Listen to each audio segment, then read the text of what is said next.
grateful to Lieutenant Governor Dan Patrick for the opportunity to chair this important committee. I also want to introduce our Vice Chair, Senator Brandon Creighton, and our members, Senator Chuy Hinojosa, Senator Boris Miles, Senator Brian Hughes, Senator Carol Alvarado, Senator Angela Paxton, Senator Kevin Sparks, and Senator Tan Parker. And members, I will give each of you a few minutes to speak here in a bit before we start public testimony. As posted, we will focus on the South Texas and Central Texas region today, including Bexar County and Travis County and the Rio Grande Valley regions.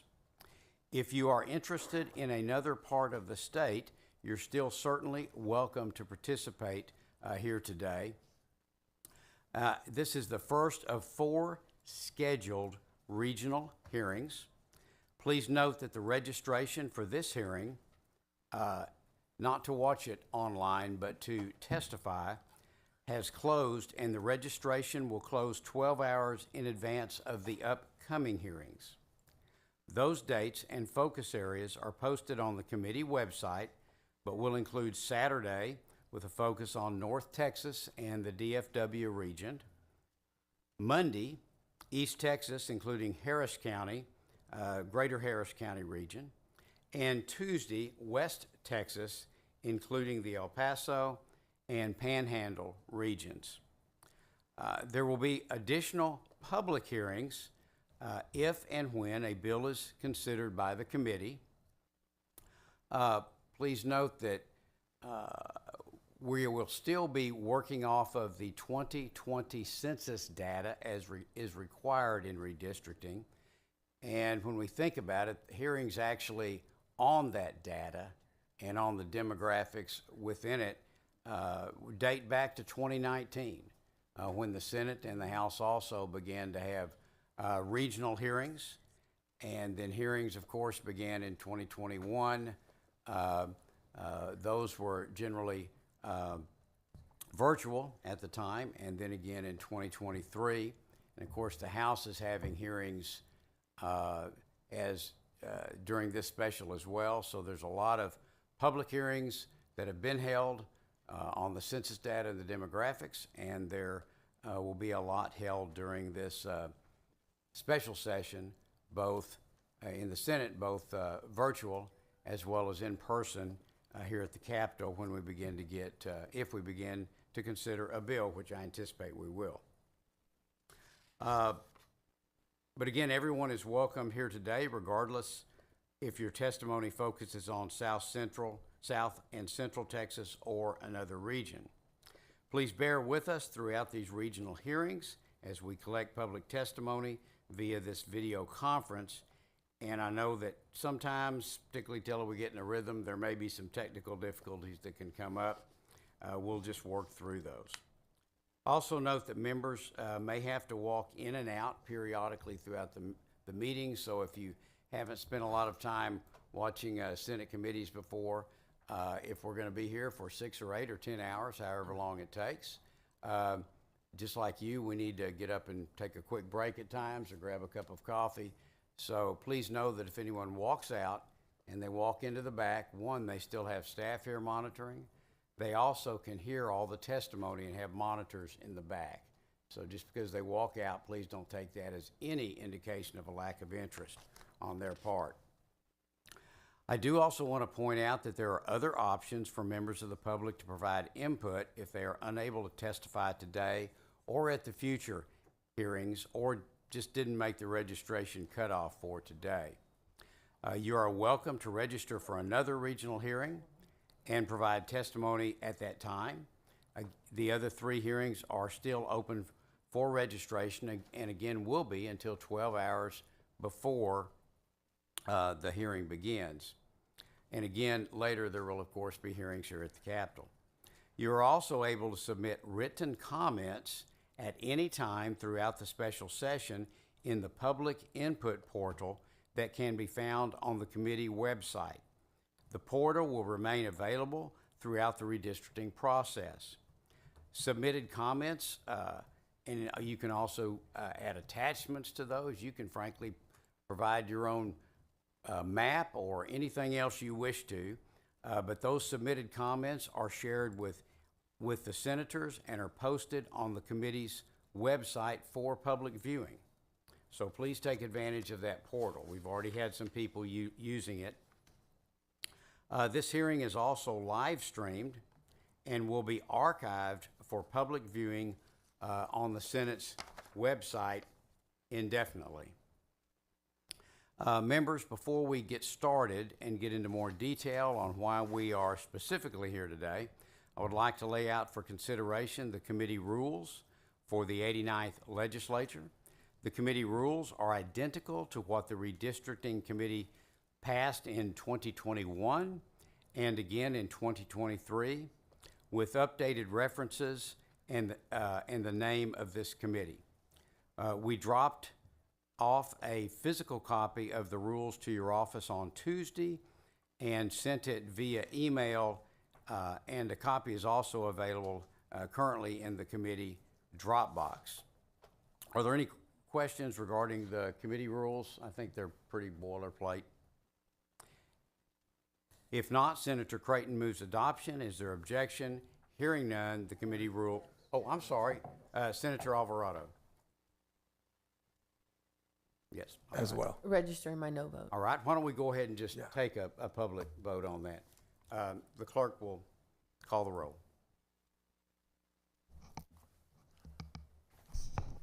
Senator Alvarado, No. Senator Hinojosa, Nay. Senator Hughes, Yes. Senator Miles, No. Senator Parker, Senator Paxton, Senator Sparks, Yes. Senator Creighton, Aye. Senator King. Aye. First, recognize that Senator Hughes is with us, and there being 6 ayes and 3 nays, the rules are adopted. Thank you, members. And Senator Alvarado, I'm sorry. Please, anyone speak up if I'm not seeing them today. Why are we here today? The governor has added the subject of congressional redistricting to the special session call, and we are here today in response to that charge. The legislature will be looking at all the issues Governor Abbott has placed on the call, including, of course, as we are here today, congressional redistricting. I cannot speak to what the outcomes will be with redistricting, but I do know that hearing from Texans is a critical part of that process.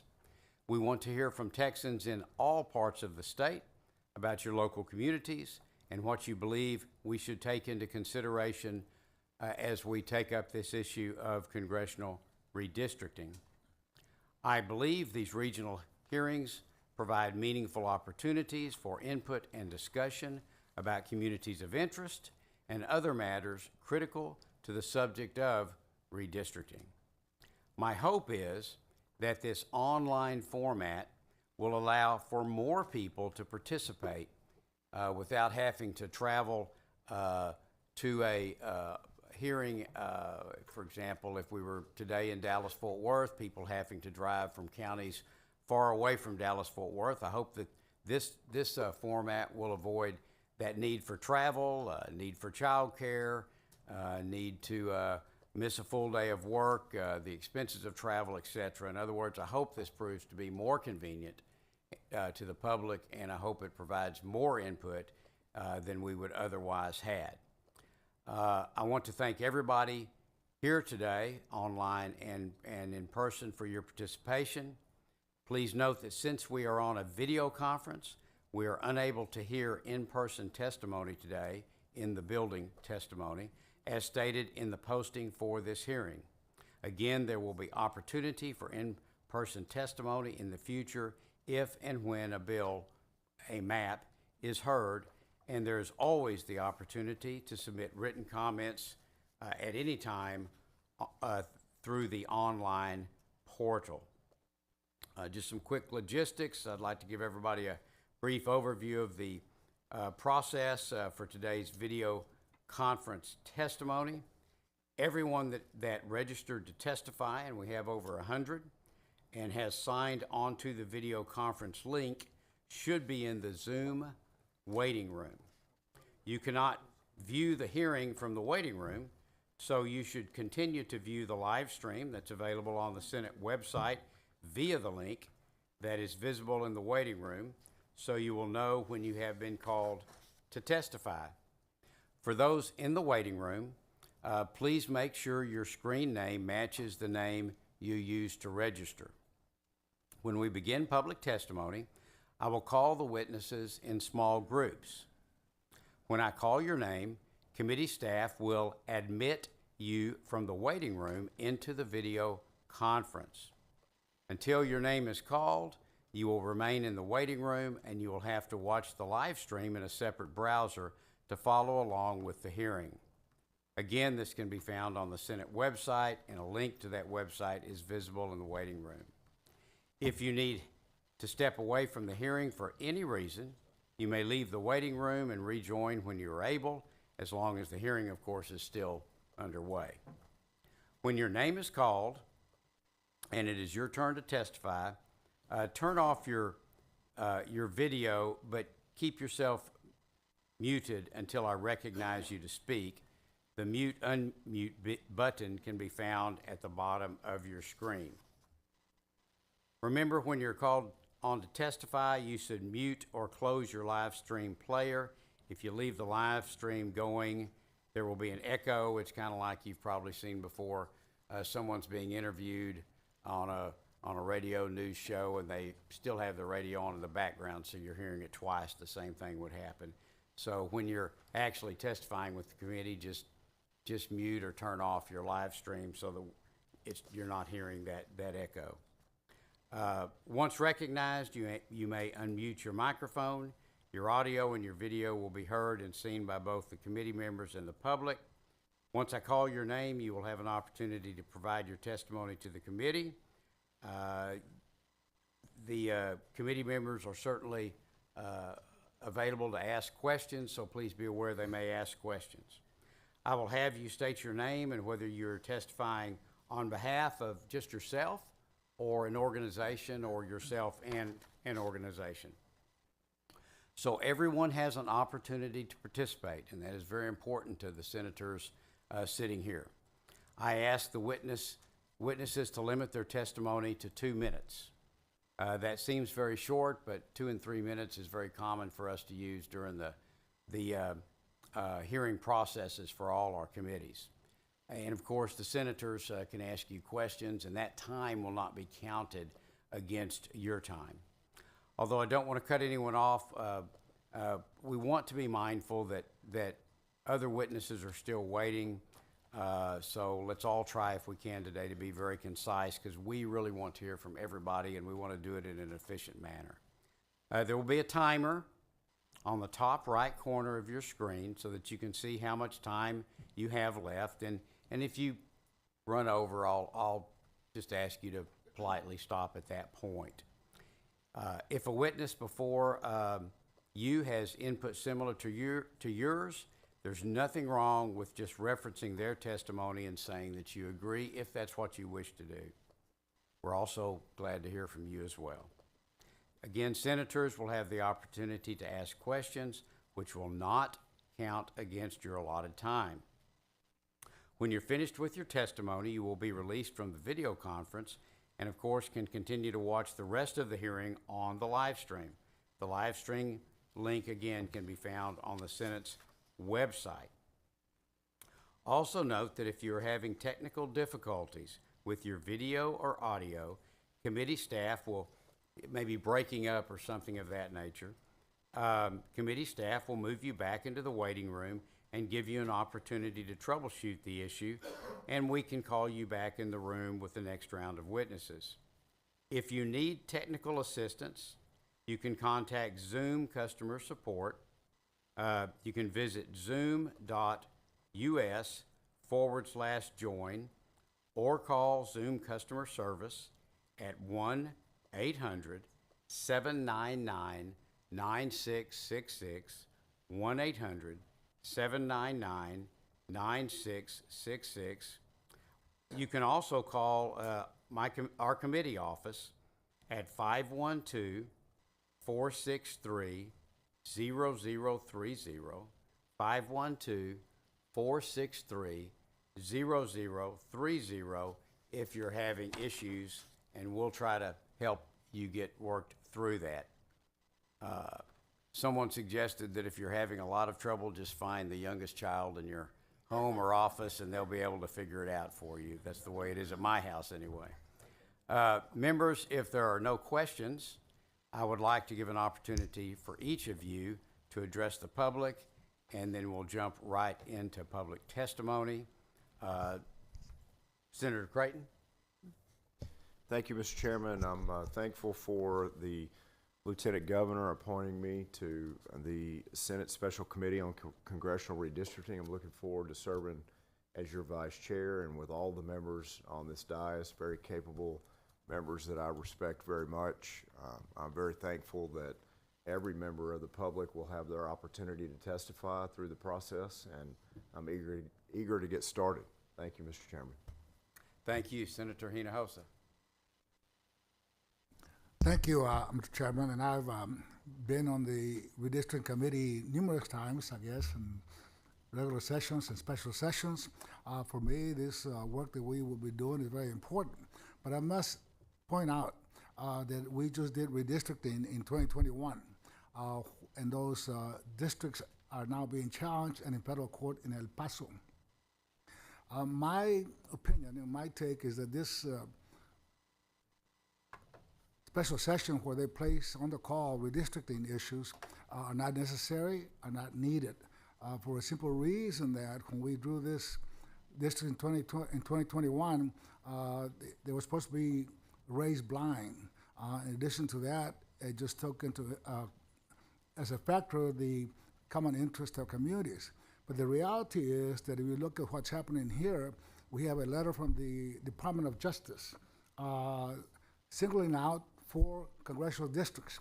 The congressional districts are all minority coalitions or majority minority, and they are represented by minority, either African American or Hispanic congressional representatives, and they're being targeted, that they are unconstitutional. And from my perspective, they are being targeted for a simple reason that they want to do away with minority representation, and its race-based type of targeting is unconstitutional. One more point, Mr. Chairman and members, I think this is very important, and that is that the letter from the Department of Justice did not say that coalition districts, which are made up of Hispanics or African Americans, are unconstitutional. The issue really was whether Article 2 of the Voting Rights Act applied to coalition districts. And that is where you have the Hispanics and African Americans get together to create a majority district. There was nothing in that opinion of Petaway versus Galveston where there was any mention of minority coalition districts being unconstitutional, as stated in the DOJ letter. For those reasons, I think this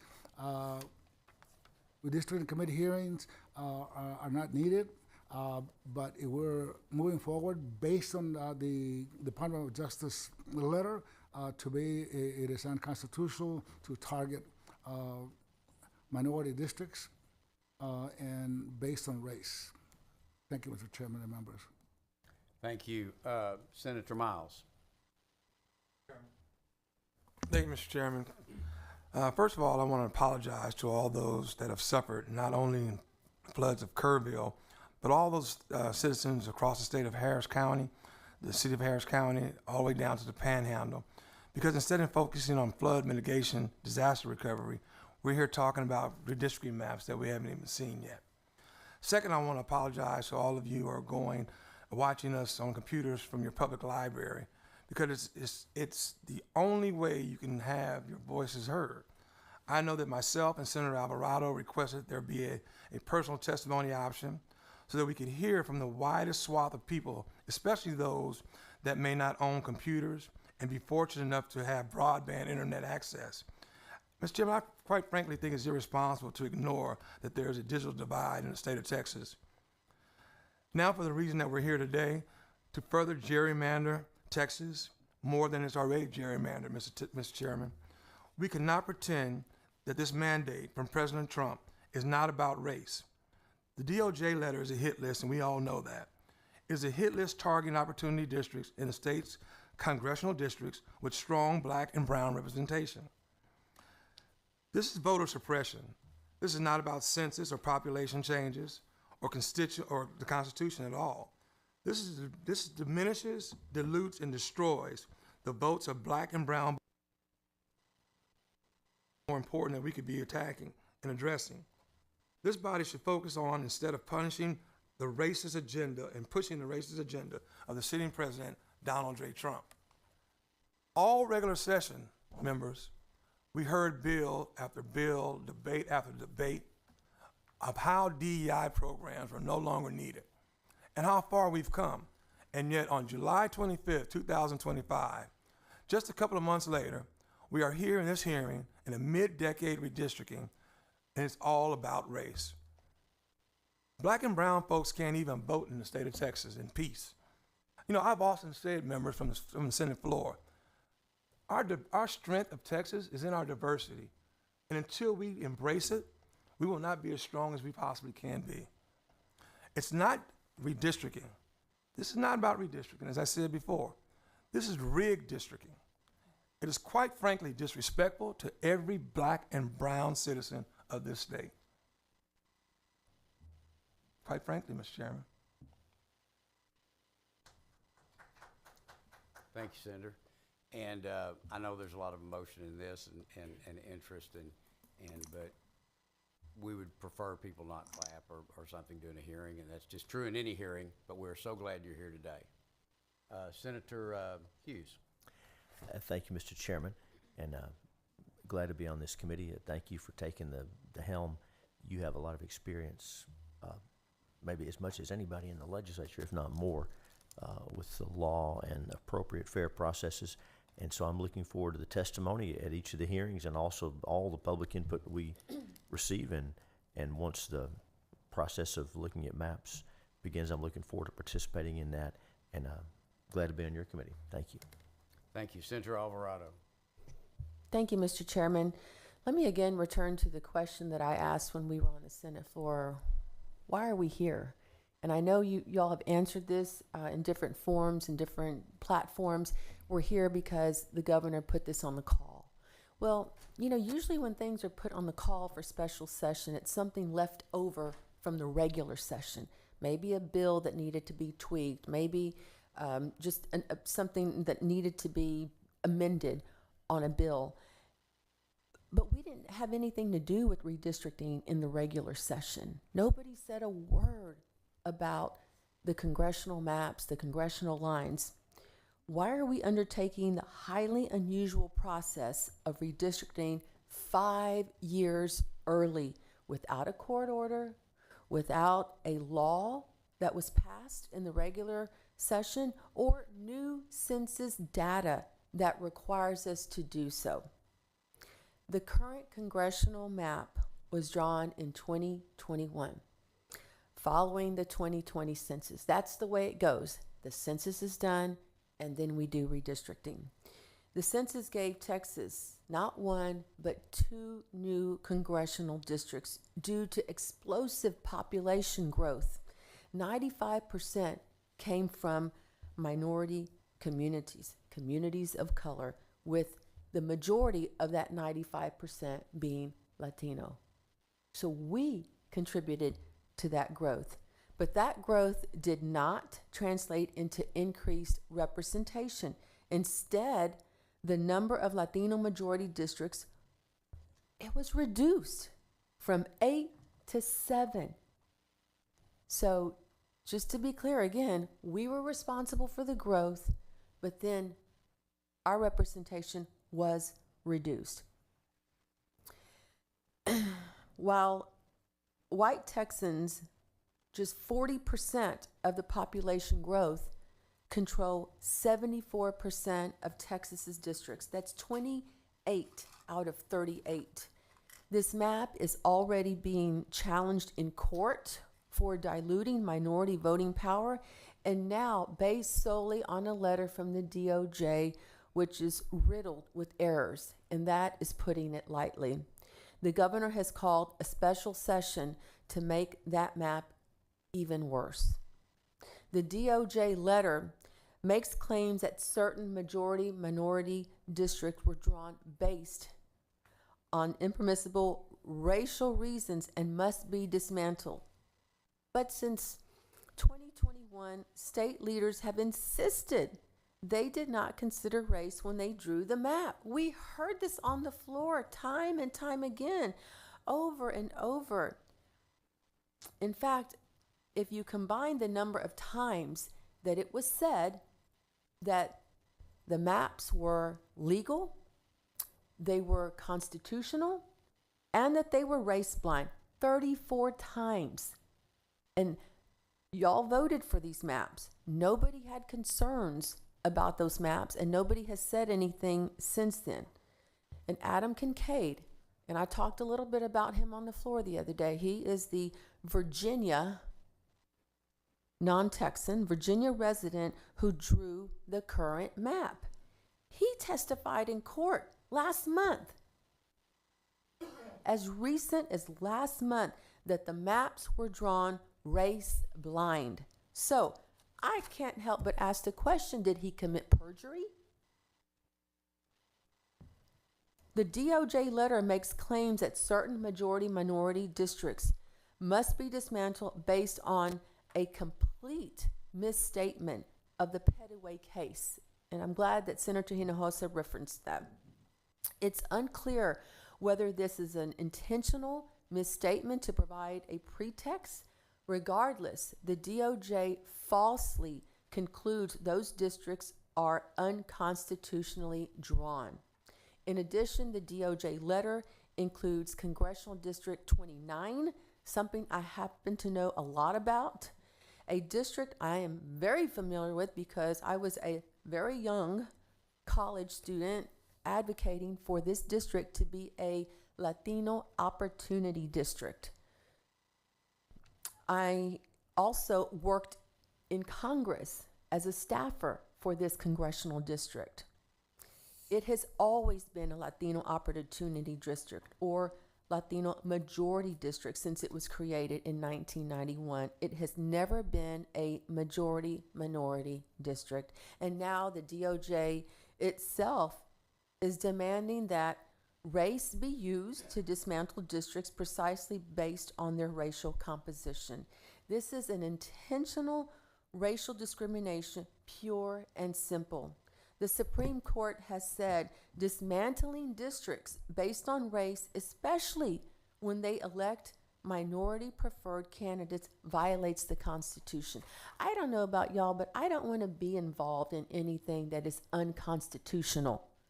We're being asked to reverse engineer the racial composition of legally drawn congressional districts 9, 18, 29, and 33.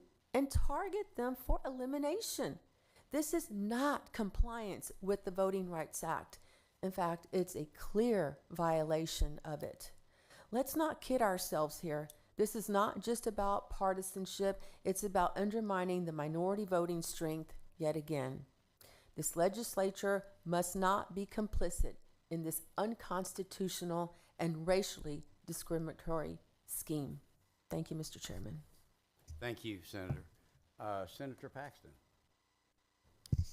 Thank you, Mr. Chairman, and committee members. I also just appreciate the opportunity to serve on the committee. I appreciate the Lieutenant Governor appointing me, and I look forward to working with all of you.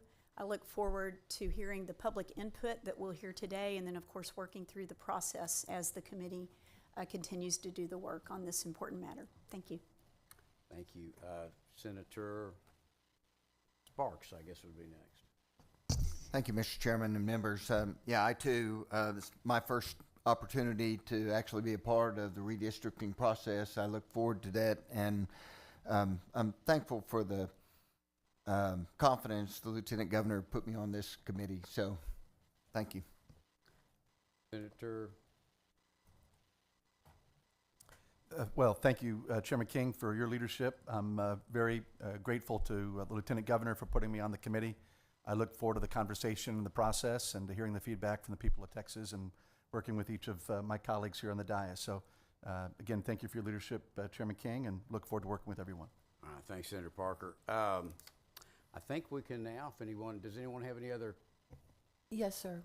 Senator Alvarado? Thank you. I do have a question for you. Mr. Chairman, I sent a letter earlier this week asking for some legal experts to testify, and thank you for accommodating that. I appreciate you and your team helping to coordinate that. I did want to follow up on a specific individual that I asked about. Will Ms. Harmeet Dillon, the DOJ attorney who wrote the July 7th letter, be called to testify in front of the committee at today's hearing or any of the following hearings? Thank you, and yes, we're happy for any of the members. If you have anyone specific that you would like to have testify, we'll, if they want to register, we'll be happy to accommodate and put them up early. She has not, I have not invited her. I do not know her and have not had any contact with the DOJ before or since that letter was issued. And I have not issued a specific invitation to her. Frankly, am not sure how to approach that. The only thing I know about the DOJ letter is I read it just as you did. I do not know any of the, haven't seen any of the facts or data that purports to support it. And I read the litigation team, the attorney for the Office of the Attorney General of Texas. I read their response to the court that was filed in response to that letter. And of course, I read the court's order, and I have not had any other role or and have no other knowledge of that. And at this time, I don't have any intention to invite her to testify. I think that's something that's before the courts and something that needs to remain there. Well, respectfully, I would disagree with that because that is what sparked this whole thing. One of the things that sparked this whole reason why we're here. And I think it's important that we be able to ask questions of the person that wrote that letter that then triggered Governor Abbott to putting this on the call for special session. So I want to just make that request. Second question is Senator Miles and I, and he references earlier, sent you a letter asking whether or not in-person testimony would be allowed. And I just want to ask again, will we be able to hear from these constituents in person? We certainly will have public hearings, in-person hearings, if a bill is taken up or considered by this committee, which I expect one will be at some point. And those will be conducted in the normal manner for any bill being considered by any Senate committee. And of course, public testimony is always allowed at those. Okay. Thank you, Mr. Chairman. And just one last thing. I don't recall if we talked about this offline or before or after the meeting started, but yesterday the House Redistricting Committee limited the testimony to 5 hours, and that was, I think, problematic for many. So I just wanted to reconfirm, you did say that will not happen here. We're going to continue until everyone who signed up has the opportunity to speak. Is that correct? Yes, and again, one of the reasons that I thought it would be good to use virtual testimony is because I thought it would be easier for people to participate from all around the state, and I thought we could probably hear more witnesses in that way. Like I said, we've got a little over 100 that have registered today. I would really like us to work all the way through that. I will say to anyone that's online, if you signed up and maybe it's 3 or 4 o'clock and you haven't been called yet and you've got to go pick up kids or something like that, know that you can register for tomorrow's hearing up until 10 p.m. tonight. And so if for some reason you have to leave and we haven't gotten to you yet today, please know that you can sign up until 10 o'clock tonight for Saturday's hearing. And frankly, if you'll call our office and let us know what happened, we'll try to move you up to the front of the line for Saturday. So, but I want us to get through everyone today, and if that means we go pretty late, we'll go pretty late. But I'd also like us to be as expeditious and efficient as possible, because I know people have other things to do wherever they're at, and would like to. I'm hoping if we have 100 witnesses and it's 2 minutes apiece, and the math's pretty simple, and I know we'll have a lot of questions, but I'm hoping we can finish up here tonight by at the latest 6 or 7 o'clock. Thank you, Mr. Chairman. Thank you. Members, any? Mr. Chairman. Senator Miles. Mr. Chairman, I'm a little confused because the rules that y'all just voted in, that my colleagues and I voted no against, that were brought in, and I read rule number 16, I read it as if it's to say that Ms. Dillon could be subpoenaed by this committee. Do I read that wrong? Yes, the I read that wrong? The committee has the power to compel the attendance and testimony of witnesses at committee meetings by a record vote of not less than 2/3 of its members. And that's the rules y'all just voted in. Yes, sir, that is the So, committee rules. respectfully, you stated that it would be a little awkward if we just subpoena her? I mean, that's what we just voted on to do. Y'all just voted on to do. Well, it would take a motion and a 2/3 vote to subpoena any witness to testify. But we just voted a rule in that says we can subpoena, we have the subpoena power. You just did that just 5 minutes ago. Yes, we do, but unless I'm reading the rule wrong, the committee shall have the power to compel the attendance and testimony of witnesses at committee meetings by a record vote of not less than 2/3 of its members, as provided in Senate Rule 11.20A. Respectfully then, is it okay if I make a motion off the diocese for this body, this committee to subpoena Ms. Dillon? Yes, certainly. Certainly, if you wish to make that motion, you can bring it up at this time. And I'll second. Ms. We need a second. Mr. Chairman. Can we have some discussion on that before we understand? Senator Hughes. I didn't want to interrupt. I just have a question before we vote. I just have a question. I don't want to interrupt. I'll wait to be recognized. I'm sorry. Just Is this appropriate time, Mr. Chairman? All right, so so could you formally state your motion? My motion is that we, this body, this committee, issue a subpoena for Ms. Dillon to appear before this body. Ms. Dillon being the signer of the DOJ letter. Correct, that sir. we discussed previously. Yes, sir. In any case, that's the motion before the committee. There's a second. I second it. And we have a second. Is there any discussion on that motion? Senator Hughes? Mr. Chairman, thank you. And I have a question. I don't know the answer to this, but it might be relevant for us to know. I do know that the Committee on State Affairs has used this subpoena power recently. The power is there. It's important, and it's important that we have that as a tool. This is a question maybe legislative counsel or somebody can tell us. I don't know if our subpoena power extends beyond Texas. At least in the case of State Affairs, and it may. I just don't know the answer. It may. But I just want to throw that out there as we have this discussion. And we won't know unless we subpoena. What I mean is it's probably in the law. It's probably in the rules or in the statute. I just don't know off the top of my head whether we have subpoena power for folks beyond Texas. We may. I generally don't know, and someone may know. That's all I wanted to point out. Thanks. Senator Hinojosa. Thank you, Mr. Chairman. Maybe a better way to do it, I'm just suggesting, is send an invitation. Give her a time limit, and she refuses to respond or attend. Well, that's what we requested earlier. Okay. That was our first request that wasn't followed through with. So at this time, I'm asking that we subpoena, because we did, Senator Hinojosa, ask for an invitation to be sent to her. Have we sent that invitation? Mr. Chairman? I'm sorry. He's wanting to know if you sent the invitation for her to appear. So, we can certainly discuss that. What I would like to do with regard to the motion is, No, Senator Hinojosa was asking if you sent an invitation for her to appear per our request earlier. I have not sent one, that is correct.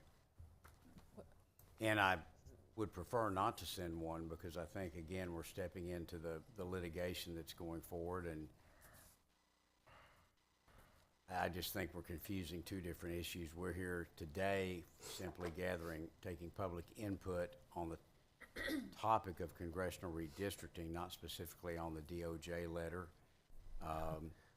And that, as I understand, is a matter that's currently before the court. And so I would be very reluctant to invite her. I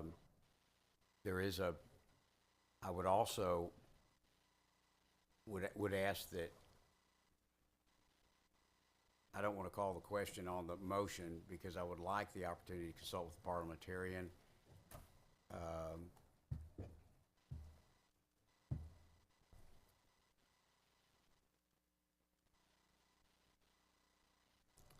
Because there is some suggestion in our rules that we cannot do this, at least not where we're at today. So with your permission, if you would not mind withdrawing that motion and then give us time to consult with the parliamentarian with regard to the subpoena power and of the committee. What's been pointed out to me is that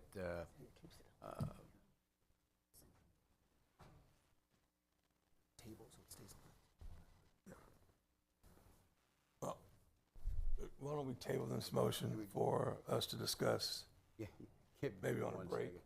second. What I believe I'm reading is the fact that we don't have the Where are you authority reading from, sir? to issue a subpoena. And so if you wouldn't mind, not at What, this time. Mr. Chairman, where are you reading from? Where are you reading from? All right. In SR 5 that we passed on Monday,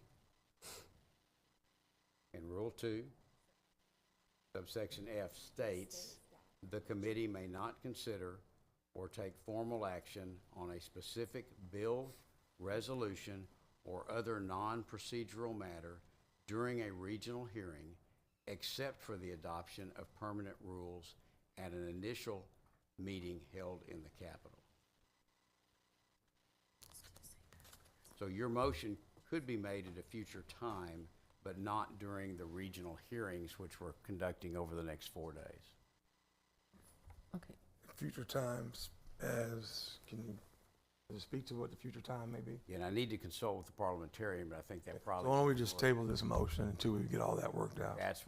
Respectfully. That would be my request. Thank you, Mr. Chairman, and that is fine. I'm agreeable to that. How about in the meantime, can we take up what Senator Hinojosa suggested, that we send a letter Ask. invitation asking her to appear in Yeah, the let- meantime while we try to figure out the subpoena part? Okay. And I know Senator Hughes asked about inviting someone that was out of state. Is that right? Didn't the State Affairs Committee invite the CEO of BlackRock, Mr. Larry Fink? So the way State Affairs did it, once the decision was made in the right setting, invitations were issued, and then for those folks who didn't want to come that way, then the threat of subpoena was there. So whether we have the authority to subpoena someone out of state, as I said, I don't know the answer to. But that was our experience over in State Affairs. So, to move along, why don't we I think I table? can clean it up here real quickly. Yeah. I think I am fine with sending an invitation. Thank you. I do wish to consult legal counsel about that because I am concerned that we do have the cases Senator Hinojosa referenced going on in El Paso. They are in the post-trial briefing stage. This letter was written. That generated a motion by the plaintiffs to reopen for additional testimony. The court, the AG's office, the litigation team filed a response to that, which I've referenced, and then the court issued an order on that. So right now, this letter is now, as I see it, a part of that litigation. And so before I issued an invitation, I would want to consult with legal counsel. Okay, so I'm confused. You said that you would go ahead and issue the invitation, and then as we're doing that, consult. I said, I think I'm fine with issuing an invitation, Okay. but I want to consult with legal counsel. On the Because subpoena. At the same time, I don't want us to get drug in or to get that lawsuit drug into what we're doing here today. And so I just want to talk to legal counsel about that. But I think issuing an invitation, if that's what the committee desires, I think that's something we could do.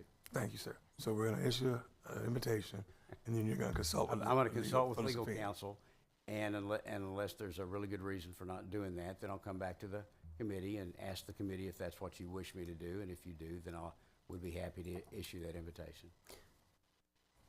Senator Alvarado. Mr. Chairman, do you have legal representation now? I hope I will by the end of the weekend. Okay. I've interviewed some firms and some individual attorneys, and we have in some cases run into conflicts. It's a very small universe of people that do redistricting law. I am talking with someone right now, and I hope by the end of the weekend to be able to say that I have counsel for the committee chair. Well, I wish we were doing this, we could follow through with the subpoena, and I'm going to remind everybody that the DOJ letter does include a deadline for the proposed maps by August the 7th. So time is of the essence. This is the letter that this individual that we're trying to hear from wrote. So I think we have to keep that in mind. If we're going to send an invitation, I think there has to be a very quick turnaround for that person to respond, Ms. Dillon, and then followed by a subpoena if that is not answered. But again, I mean, we're talking about August the 7th. That's right around the corner. It is. I'm not sure what happens after August 7th. Well, we don't know because we haven't been able to talk to this person. Okay. Well, again, I want to move on to the witnesses if we can. I think we've established that we cannot do a subpoena at this point in the process. I said that I was certainly open to a letter of invitation if that's what the committee desires, but I want to consult with legal counsel in advance of that, and I should be able to do that pretty quickly. So we look forward to the letter of invitation going out. We'll try to get there. Mr. Chairman, I think we're getting a play on words here. Again, I want to say, I don't have any objection to issuing an invitation. I think that's fine. So can we will issue an invitation? I just want to make sure, because that's now gotten all pulled into the litigation, and there's been a court order regarding that, or in response to it. There's been filings, been a motion to reopen the trial, and I just would like to talk to the legal counsel before Issuing a subpoena or issuing a letter? Issuing a letter would be I think would be the first step, don't you? It's hard to subpoena someone if you hadn't invited them first. So you want to, I'm confused, sir. I just want clarification. I'm not trying to belabor this. You need to talk to legal counsel to just issue an invitation? So. Yes or no? I said I think it's reasonable to issue an invitation. So. And I agree that that's reasonable, and I'm happy to do it if that's what the committee wishes. That's what. Sure. Do we need a motion for Do we need that? a motion to Not find just out? yet. Okay. But I want to talk to legal counsel first, simply because when that letter was written, it generated a lot of activity in the lawsuit that Senator Hinojosa referenced in El Paso before the 3-judge panel. And I just want to make sure that having testimony from that invited witness would not create collateral issues that we're not thinking of here right now. Right. But the general concept of inviting I believe it was the director of the Civil Rights Division to come and testify, I have no objection to that at all. Right. And if that's what the committee wishes, but I just want to talk to counsel first, and I will do that very expeditiously. And in summation, Mr. Chairman, keep in mind that letter is what got us right here today. I understand that. Okay. Mr. Chairman, a clarification, though, I'm trying to understand how the El Paso issue, how that would have relevance on us issuing a simple invitation, because the judge already ruled on that and denied to reopen the case. At this time, if I remember the way it was written, at this time. So how, And so I think you're probably right.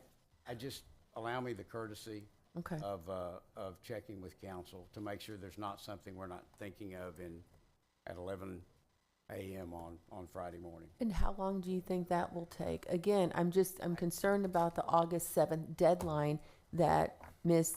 Dillon put on us.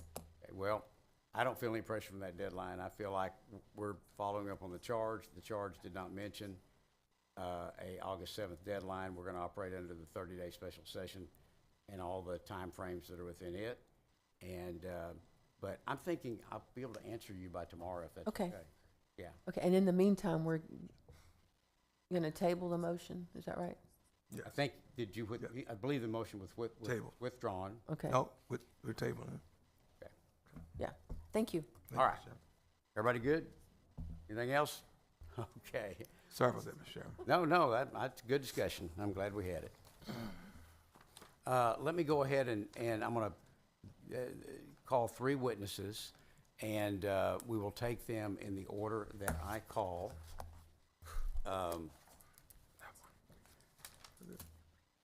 So we now are open for public testimony. As a reminder, the public testimony will be limited to 2 minutes. The chair calls, and think of this as being moved into the bullpen, the chair calls Sylvia Garcia, Congresswoman Sylvia Garcia, Ellen Katz, and Gary Bledsoe. Now, Congresswoman Garcia will be the first to testify, and then after that, we will go to Ellen Katz and then to Mr. Bledsoe. Again, just as a reminder, Ms. Katz and Mr. Bledsoe, if you would keep you'll be muted at this point, and you'll need to unmute when you're formally called to testify.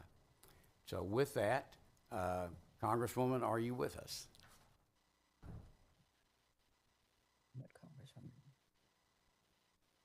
Hello. Hey, good morning. Thank you. I hope there wasn't any difficulty in getting online there.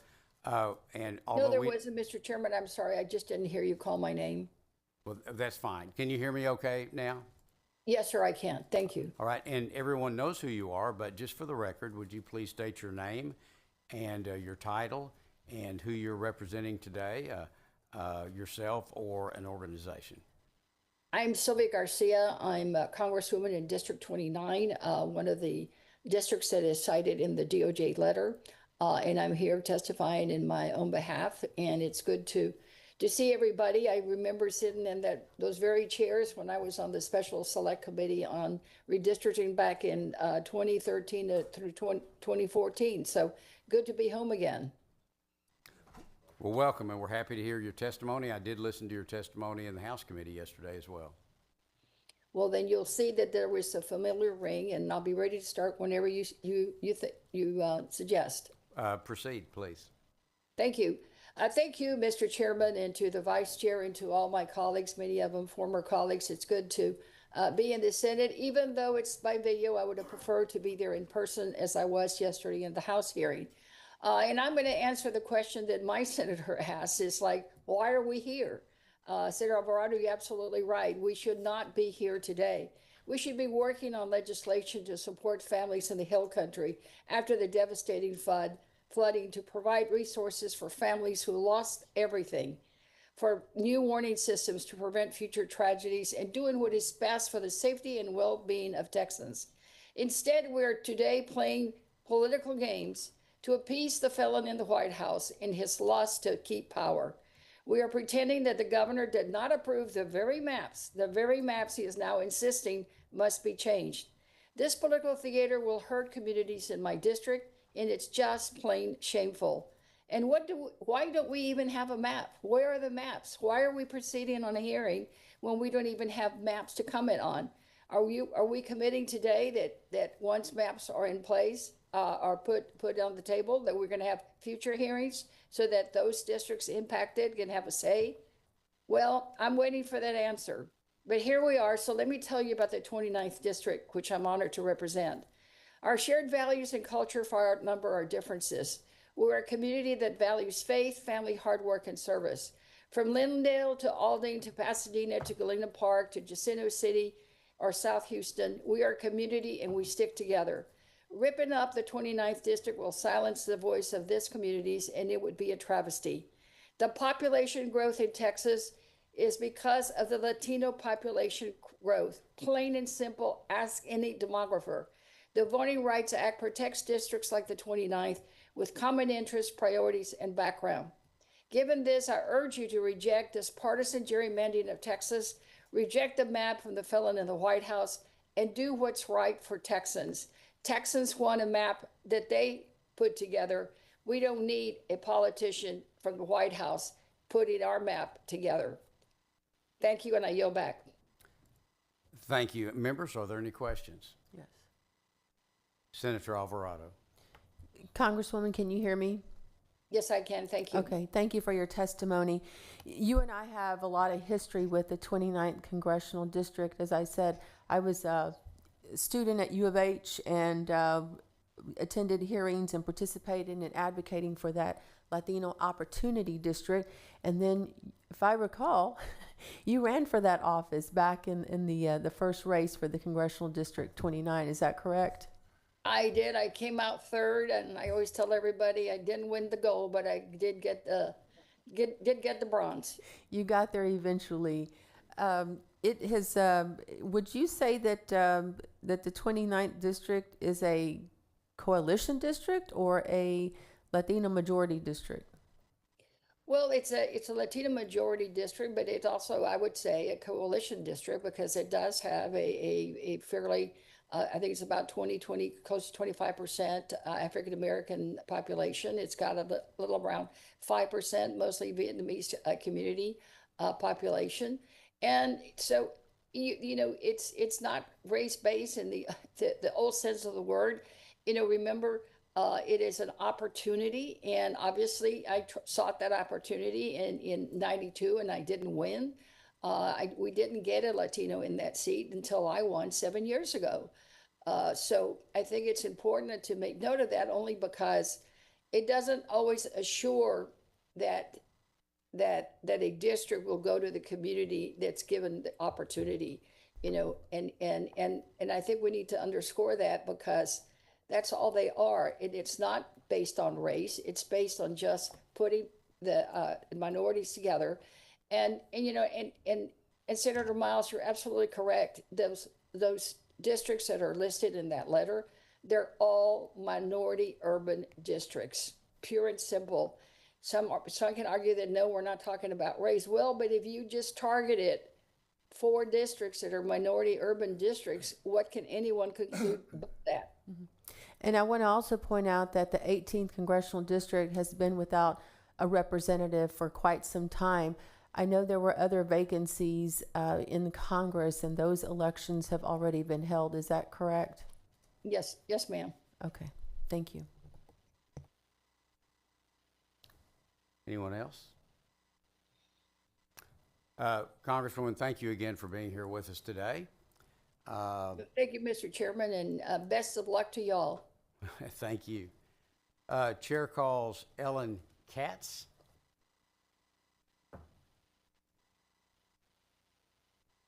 Ms. Katz, are you with us? There you are. Yes. Yeah. Hi. We can hear you fine, and again, I watched your testimony yesterday as well. So please proceed, and if you would, just I know you know the drill, but tell us your name, who you represent, and please limit your testimony to 2 minutes. Okay, thank you. My name is Ellen Katz. I'm a law professor and associate dean at the University of Michigan Law School. I'm speaking here on my own, in my personal capacity, not on behalf of the school. I'd like to thank the committee for the opportunity to be here and to Senator Alvarado for the invitation. I'll be discussing what you've already been discussing, which is the July 7th letter from the Justice Department, the formal notice it gave the state of Texas of serious concerns about these 4 districts that it calls coalition districts, which it doesn't define, but are generally districts in which the combined population of 2 minority groups constitutes a majority of the district. I'm going to make three, I hope, quick points today. First, the letter asserts that the districts violate the Voting Rights Act. They don't. There's a recent judicial decision that you've already mentioned that holds that the effects-based prong of the Voting Rights Act, that's Section 2 of the Voting Rights Act, doesn't require Texas to draw these districts, but there's no authority whatsoever. There's no claim that the very existence of these districts violates the Voting Rights Act. The second claim the letter makes is that the districts are unconstitutional. And here, the gist of that claim is that the districts were drawn or otherwise reflect impermissible race-based considerations. They don't. Again, Attorney General Paxton's letter on July 11th cites the sworn testimony from the ongoing litigation that race was not considered whatsoever in drawing these four districts. They can't be unconstitutional racial gerrymanders or otherwise involve unconstitutional discrimination for that reason. And my last point is I want to say what I think is the most important one, and that is what this letter is instructing Texas to do. Were Texas to do it, would be illegal. The letter targets what it understands to be effective coalition districts, and then it calls on Texas to alter their racial composition to render them ineffective. The Supreme Court has made clear that dismantling districts in this manner is constitutionally problematic. And were Texas to do what this letter instructs, it would not only be injecting race-based considerations into what it says was a race-neutral process, but in so doing, it would be intentionally drawing district lines to destroy effective coalition districts. It amounts to intentional race-based discrimination, and I urge Texas to refuse to take such action. Thank you, members. Any questions? Senator Hinojosa. Thank you, Mr. Chairman, and thank you very much for your testimony. I do have a couple of questions as it relates to the Voting Rights Act and the Pettyway versus Galveston City case by the Fifth Circuit. As I understand, the ruling just applied to Section 2 of the Voting Rights Act, and it only dealt with an issue of whether or not coalition districts could make a claim under that the voters were being diluted by redistricting. Is that your understanding of the case? Yes, I think that's exactly right. The claim, the holding of the court in overruling circuit precedent was that Section 2 of the Voting Rights Act, the effects-based or what we call the results-based prong of that provision, does not require Texas to draw in the other states within the within the Fifth Circuit to draw coalition districts in the first instance. There's no obligation to do so. That's all it holds. It doesn't hold that coalition districts independently, the ones that exist, violate the Voting Rights Act. That's a astounding proposition. The mere fact that there's a district in which there are two minority groups with a population that is a majority, that's just that there's nothing problematic about that. And in fact, there are hundreds and possibly thousands of such districts throughout the country in which jurisdictions applying traditional districting principles draw districts, and the resulting districts have populations of this sort. The VRA has never prohibited that, and the DOJ letter is flatly incorrect in suggesting and stating otherwise. And in the ruling itself, anywhere in the body of the ruling, did the Fifth Circuit declare coalition district as unconstitutional? Yeah, no, it didn't reach that question at all. I mean, and it didn't read the question whether the failure to maintain a previous coalition district would be unconstitutional. My understanding is the district judge didn't rule on those issues because he initially found a violation of the Voting Rights Act, and so that's the issue that went up, and that's the issue that the court held didn't require the drawing of the districts, which again is a very different question than whether the districts themselves are independently a violation of the statute. And the court did not address the issue of violations of the 14th Amendment or 15th Amendment of the Constitution, as I understand the opinion. It did not. I mean, and it's worth enough, if the committee is interested, we can spend some time on what the DOJ letter is saying about constitutional violations and why these four districts are, in its view, unconstitutional. These are, I mean, they are not. They are unequivocally not. The claims the DOJ are making are simply wrong. And the ruling was pretty narrow just to the claim on the dilution of the votes by under Section 2 of the Voting Rights Act, and that's as narrow as it was. And Yes. as I read the letter from DOJ, it seems to me that they have completely misrepresented and distorted the opinion, and are now targeting only minority coalitions and even minority majority congressional districts. Those, in your opinion, are those blatantly illegal under the Constitution? I guess I want to say two things. No, they're not. The letter's assertion that these districts are unconstitutional is, in my view, flatly wrong. The letter is strange in that one would think the claims are not even close. It's not like, oh, we could have a debate about this. They are not unconstitutional. And one of the critical reasons is the Attorney General of this state's letter confirming that race was not taken into account in the drawing of these specific 4 districts. The letter, nevertheless, the DOJ letter, nevertheless, relies on the mere racial composition of these districts, looks at their composition and says, oh, there must be something wrong. They're unconstitutional, and in fact calls them unconstitutional racial gerrymanders. They can't be unconstitutional racial gerrymanders for the very reason Attorney General Paxton said. They were not drawn based on race. And racial gerrymander definitionally requires that the jurisdiction allowed race to predominate over traditional districting principles.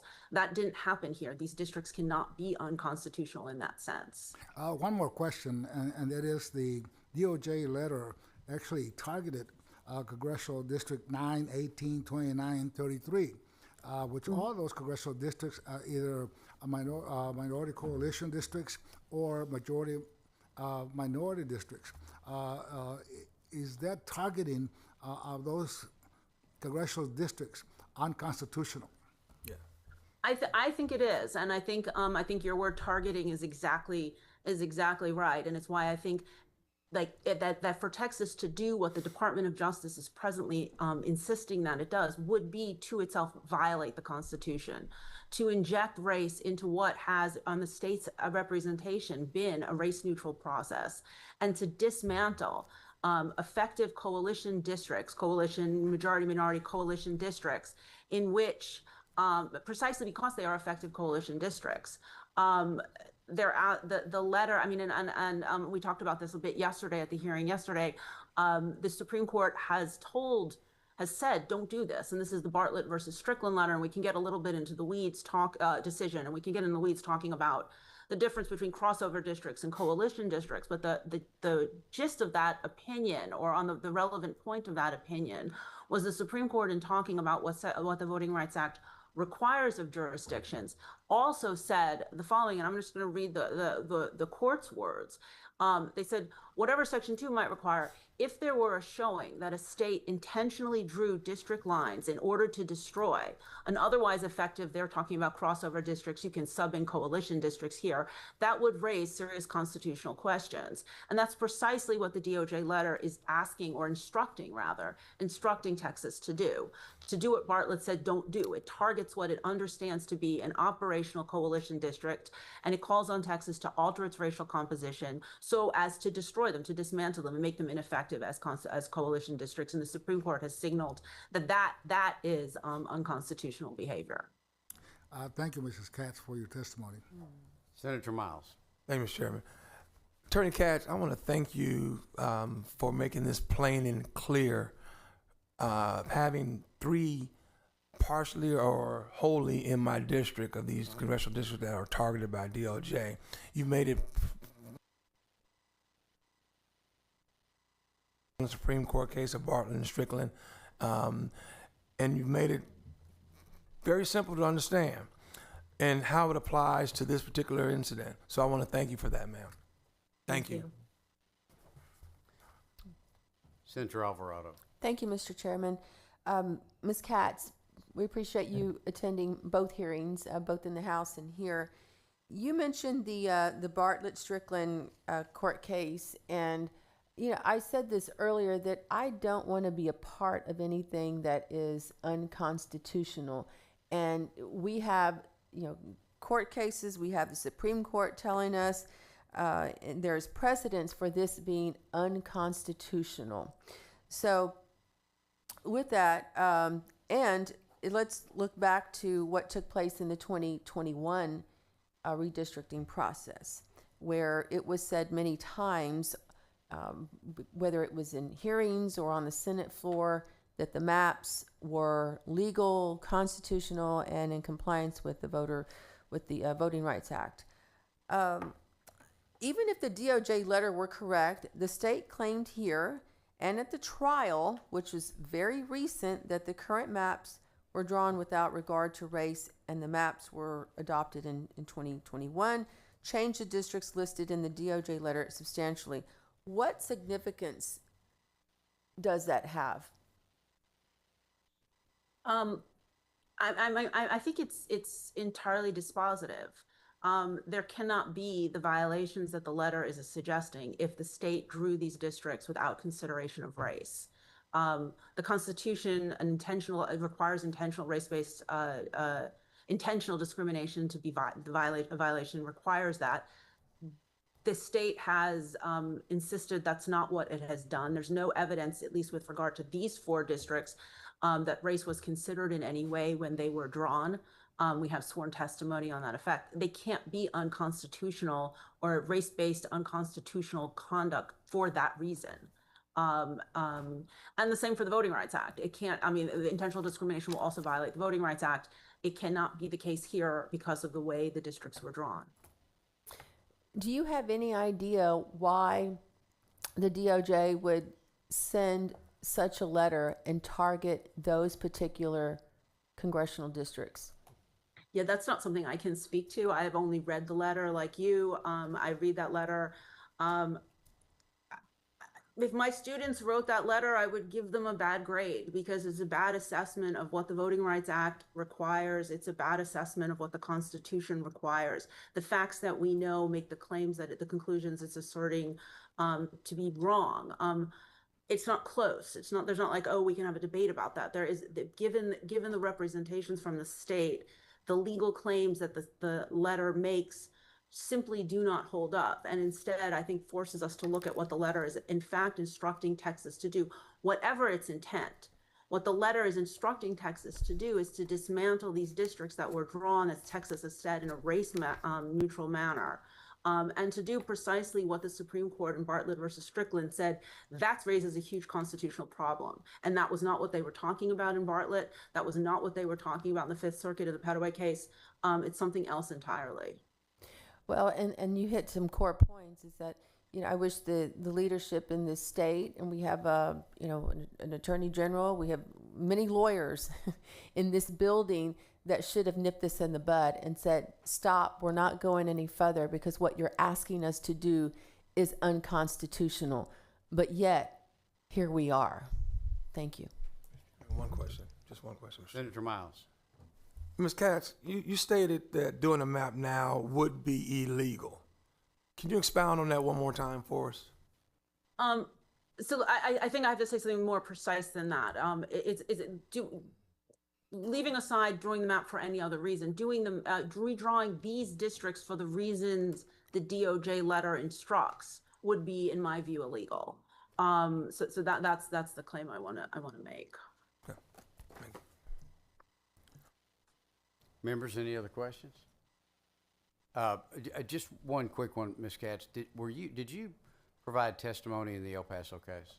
I did not. Were you part of the plaintiff's team or one of the plaintiff's attorneys? No. Okay, thank you. Not in any way. If there's no other questions, members, thank you for being here with us today, ma'am. Thank you. Chair calls Gary Bledsoe. And Mr. Bledsoe, you've testified many times before. I see you're here with us on the screen. Would you please state, just for the record, your name, title, and the organization that you represent? Thank you, Mr. Chairman. My name is Gary Bledsoe. I'm president of the Texas NAACP, and great idea to bring Dr. Katz onto our team.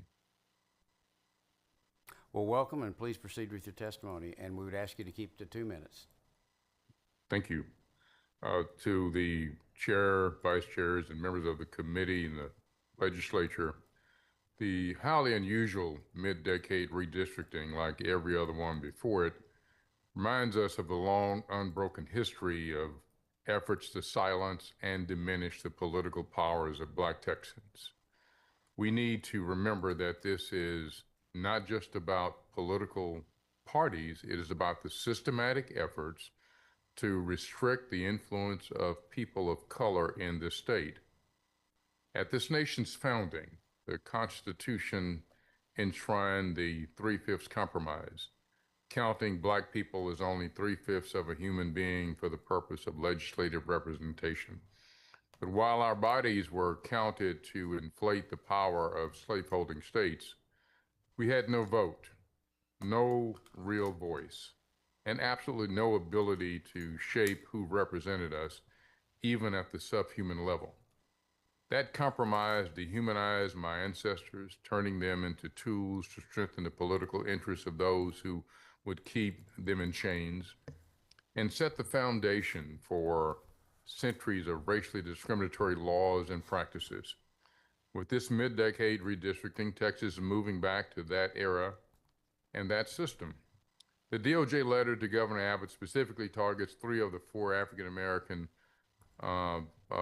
opportunity districts where African-American voters are able to elect their candidates of choice directly, and 1 Latino district where Latinos are able to elect their candidates of choice directly.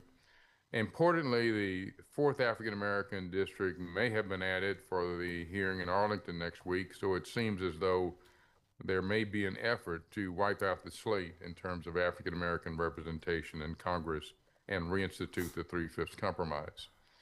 The 9th, 18th, and 30th are not just any districts. These are opportunity seats protected under the law, as confirmed by both the D.C. Circuit and panels right here in Texas, as well as being admitted to by the state of Texas, even in the current litigation. The 29th is also a protected seat and was originally drawn by the court, as was the 30th, 9th, and 30th. If I have 2 minutes, I'll jump to the latter part of my testimony. Some important things for you to note. Senator Huffman testified under oath that the map was drawn blind to race. Number 2, the map was drawn by individuals from the governor's own political party who initially foreclosed attempts for minority input in the process. Then, after they provided limited opportunity, they did not respond to what they heard.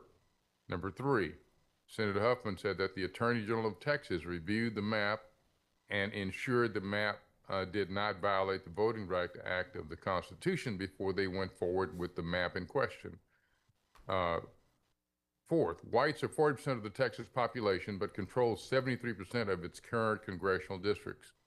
And if they succeed in eliminating 5 districts that are now targeting, the 4 in the letter and 1 more, whites will control 87% of our districts. Since 1980, Texas would have lost seats if the state only used its white population growth to determine the number of seats in which it was entitled. To which it was entitled. Texas had 24 seats at the time and has 38 now.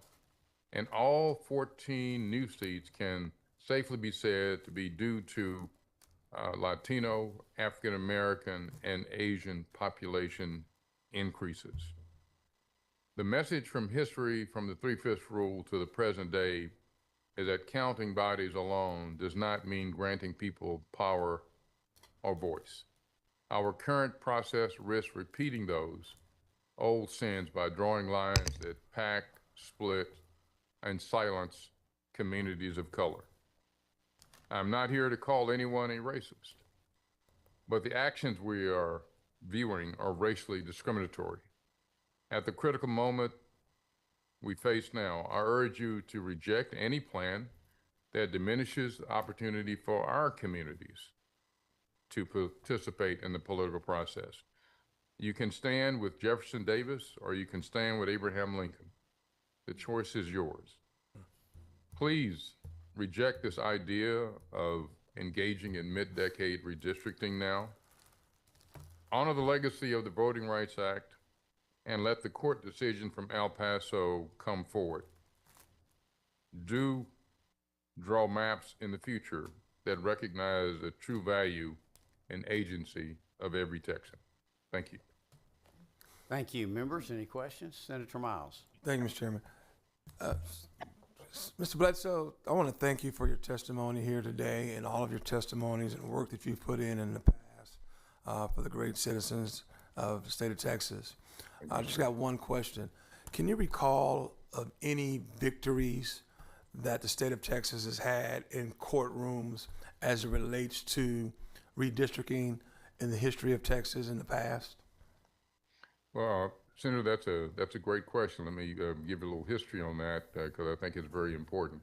Number one, our state has a real history of discriminating against black and brown voters, and that occurred even when we had Democratic control. Congresswoman Bernice Johnson famously testified to that during the last decade. But what we have seen is that there's always been a continuation and a history. In Texas, the white Texans went to the United States Supreme Court 5 times in 26 years, from Nixon versus Herndon to Terry versus Adams, to try to prevent African Americans from being able to vote in Texas. And that last case was only in 1953, so it's really in many ways not that long ago. But what we have seen is ever since the Voting Rights Act was adopted in 1965, after every decade's redistricting, people of color have challenged the efforts by the Texas legislature to redistrict, and every single time, African Americans and or Latinos have been found to be victorious, and the state has been held to have discriminated against African Americans and or Latinos. And I must say that includes panels like in recent years that are majority Republican panels.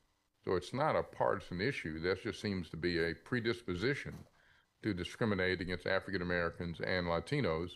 And so that's occurring even to the present day. I don't know what this court will hold now, where the case is now pending. But indeed, the last decade, the map was found to have discriminated against African Americans, Latinos, as well as in every single other decade. At some point, we hope that the legislature is hopefully going to do right towards Latinos and African Americans, so we don't have to go to court to vindicate our rights. But this is going beyond the pale, Senator, because when you already control 73% of the seats and you want to move that to 87%, I think yesterday Dr. Valenzuela called that apartheid, and I would probably agree with her. Thank you for that answer, Mr. Bledsoe. One more thing. You're familiar with jingle factors? Yes, sir, I am. Can you explain to this body how those jingle factors would apply to Congressional District 18 and 9? Well, explain what jingle factors are to my colleagues.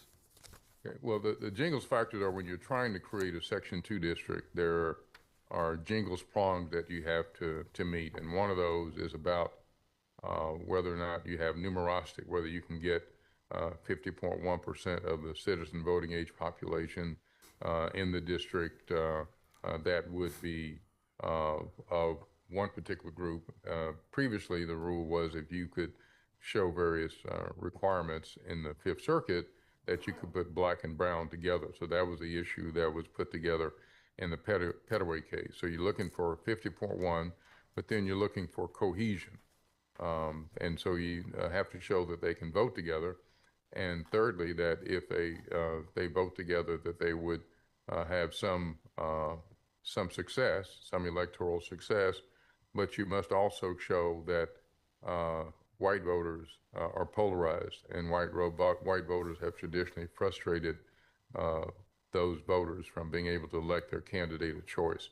What occurred in Petaway was the 40-plus years of precedent by, that we had in the Fifth Circuit by great litigators like Jose Garza and Rolando Rios that brought those issues forth, where you could put black and brown together if you could show various socioeconomic commonalities and political cohesion between the groups, that they could be joined together. And that's occurred until even recent years with litigation in Baytown and other places where that continued to be the rule. And in fact, in the case now pending before the panel in El Paso, that 3-judge panel had ruled prior to Petaway that that was a law in Texas, and they had refused to dismiss claims that many of us had made in reference to coalition districts, because until that decision in Petaway last year, that was the law in the circuit.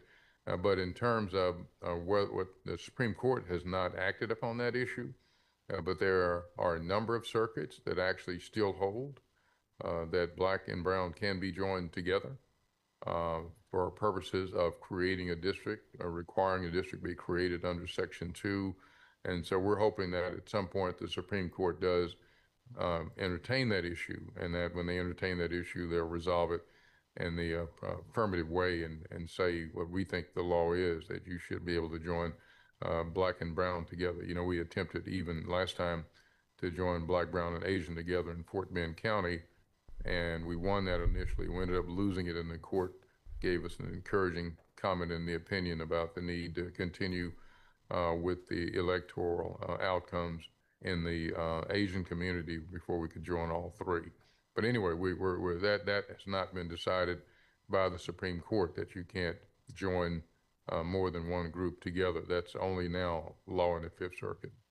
And lastly, the ugly truth of the matter is the state of Texas has systematically and historically tried to depress African American and Latino vote in the history of Texas. The ugly truth. Is that correct? There's a 100% truth to what you're saying. I mean, we didn't have a Latino in Congress, despite the large Latino population in this state, until Henry B. Gonzalez. That was what, late 50s, early 60s, sometime in that the great the lion Henry B. Gonzalez was elected, and the incomparable Barbara Jordan was there in 1973. But that was after the legendary case, or the important case, White versus Register, that brought us to have the type of single-member districts that allows many of you now to be there in the Texas legislature. So that was 1972. You know, when great lawyers like Dave Richards, George Corville, and others brought that case forth and required that. So Texas has continued to fight. You know, that it's just like taking teeth from a chicken. It's really kind of hard. You've got to fight every session. You know, Congresswoman Eddie Bernice Johnson, when the state senator, she had to go to court and vindicate the rights of African Americans. They did the same thing with the 29th in the 1990s. So minorities have had to go to court to get the districts created, or whether they're, and so even when the legislature created some, they didn't create them in ways that really empowered the African American community. So that's why people like Eddie Bernice Johnson, Sheila Jackson Lee, and others went to court to vindicate their rights to fully establish those districts and make them into true Section 2 districts. And so it took a fight for those things. And so that fight continues. And lastly, do you view this letter from the DOJ as another ugly attempt to suppress and to downtrot black and brown votes? The letter that's gotten us here today. Is that just another ugly attempt to do the same thing that Texas has been doing historically? There's zero question about that. It is actually an incredible letter. I think we heard Professor Katz, and she really kind of nailed it. This letter is basically saying that you can't have a district that black and brown people together constitute a majority. So you have all these other districts around Texas where maybe you have, black and white, or brown and white, or what have you, or you have some combination. But that letter chose to focus on districts where minorities are able to elect their candidate of choice. And so we don't need to get into all the jingles issues and things of that nature, because the courts have made it very clear that without regard to current statistical numbers, the 9th, 18th, and 30th are protected African American opportunity seats. And the same thing with the 29th. And the 33rd was court created, and clearly the African American community And the 33rd has been able to directly, without coalition, though there is a coalition there, if you peel out the numbers from the coalition, the African American community would still be able to elect their candidate in the 33rd. Pretty So all open the and obvious really and blatant, wouldn't you say? Pretty open and obvious and blatant, wouldn't you say? It's clear. I mean, it couldn't.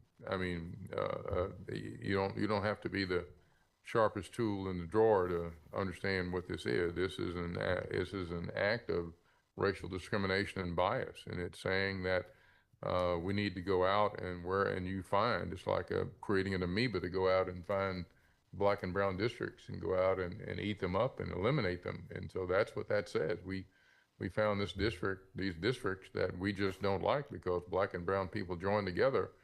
And so they're going to destroy them. It's completely illegal, and it is race-based. And so they're inviting this legislature to engage in an overt act of discrimination. So if the legislature does what's requested in that letter, they have engaged in intentional discrimination.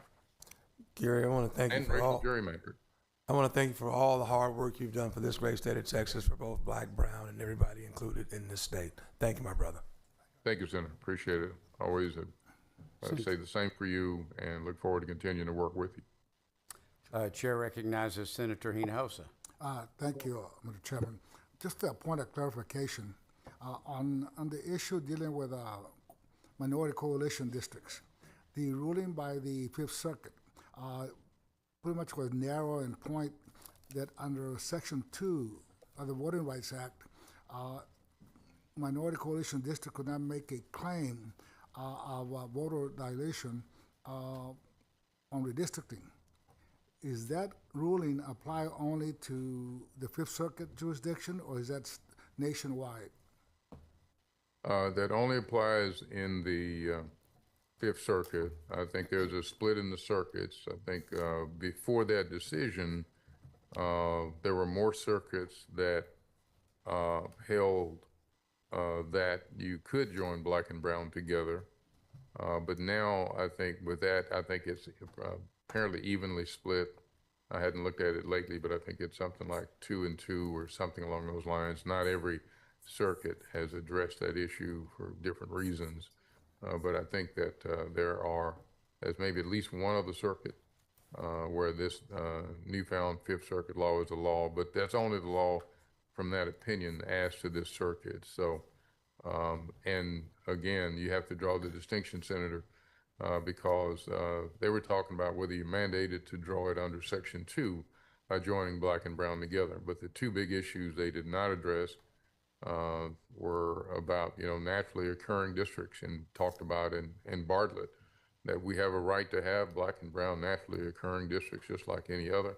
And number two, even if not naturally occurring, if it's a district that has been a functioning coalition district that was properly created in the past, can you dismantle that? And those decisions were not up before the Fifth Circuit. And so those things are still pending. And that's exactly what they're trying to do. Though, again, I'm going to say 9, 18, 29, and 30 are absolutely African-American, Latino opportunity seats and are not coalition seats. And one last question. The Fifth Circuit opinion in the Petaway versus Galveston County case, they did not address any claims dealing with the 14th Amendment or the 15th Amendment. They did not. They did not. They did not. It was only a Section 2 case. It was not about the 14th Amendment or the 15th Amendment. And I'm glad you said the 15th, Senator, because I think some of the courts don't like it when we raise 15th nowadays and maybe dismiss those out of hand. But I think it is the 14th and 15th. And so where that came from in the letter from DOJ about these being unconstitutional, I don't know. But those districts are absolutely constitutional, and you can look at the opinions that are already in the books that have upheld those, upheld them, and even the state's expert in the 2011 round acknowledged that those districts were protected opportunity seats. And even if you recall, on the Senate floor during debate and discussion, there was some acknowledgement by state leaders. Even I remember the interchange, I think, between, I think it was Senator Miles and Senator Huffman, where she pretty much acknowledged that on the floor. So I think everybody knows those are protected seats. Thank you very much, Mr. Bledsoe, for your testimony. Members, any Thank other you. questions? I'm on. Senator Alvarado. Mr. Bledsoe, thank you for joining us. What was the process the state said it used to draw the previous maps? Well, what the sworn testimony from Senator Huffman was that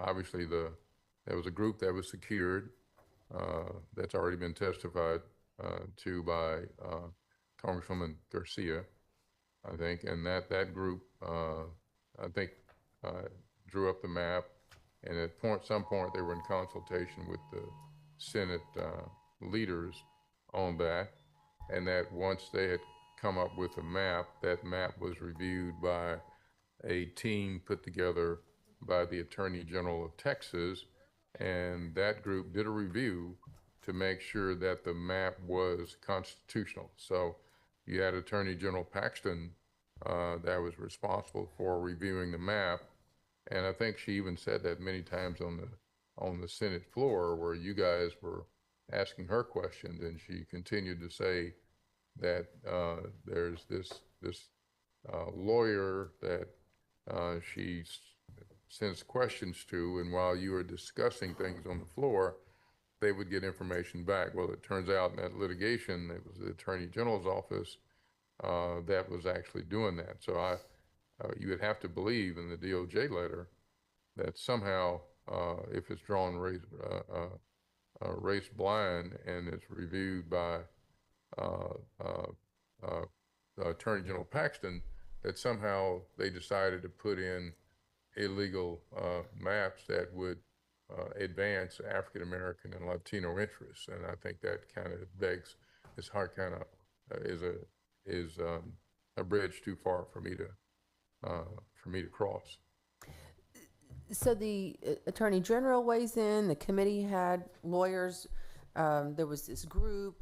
There were a lot of lawyers that weighed in on the 2021 maps, correct?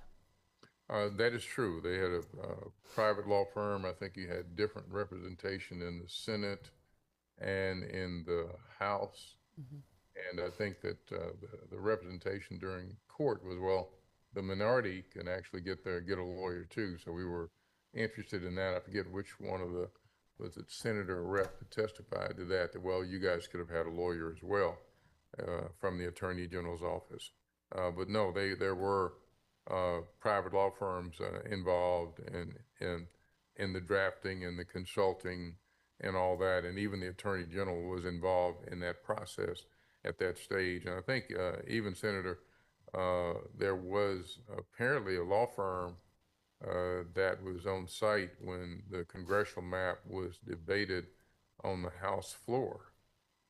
In fact, I think Congresswoman Jasmine Crockett talked about how she had to get their permission before her amendment could go forward and be discussed on the floor. It seems like if these maps back in 2021 were not legal, were not in compliance with the Voting Rights Act, they were not constitutional, that the Attorney General or somebody in his office, being the lawyer for the state, would have said something. Do you agree? That's absolutely true. You know, in our opinion, they were unconstitutional, but not because they did too much for black and brown. It's because they did too little for black and brown. So they were also unconstitutional for another reason. And I think I'm not a gambler, Senator, but if there was any stretch of the imagination that they gave unfair advantage to black or brown, they would absolutely have spoken up. Okay, there were plenty of opportunities for all of these lawyers to say otherwise. Is there a map in the Houston area you have supported, or in the Dallas and Fort Worth area?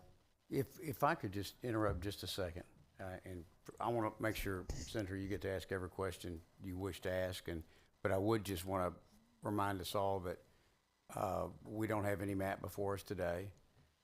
Today is simply about gathering information from the public. And although we're delighted to have expert witnesses here, the main purpose of the hearing is to gather from the general public. We've got a lot of people in the queue that I know are waiting. We will have, I promise, ample time if there's a map before the committee to go into great detail over that map with all the experts that anyone wishes to bring. And so it might be better to wait for those kind of detailed questions to a different day, but I'll let you proceed at your discretion. Okay. Again, not my choice to be here. Nobody on our side asked to be put in this situation. So anyway, back to my question. Is there a map in the Houston area you have supported, or in the Dallas and Fort Worth area?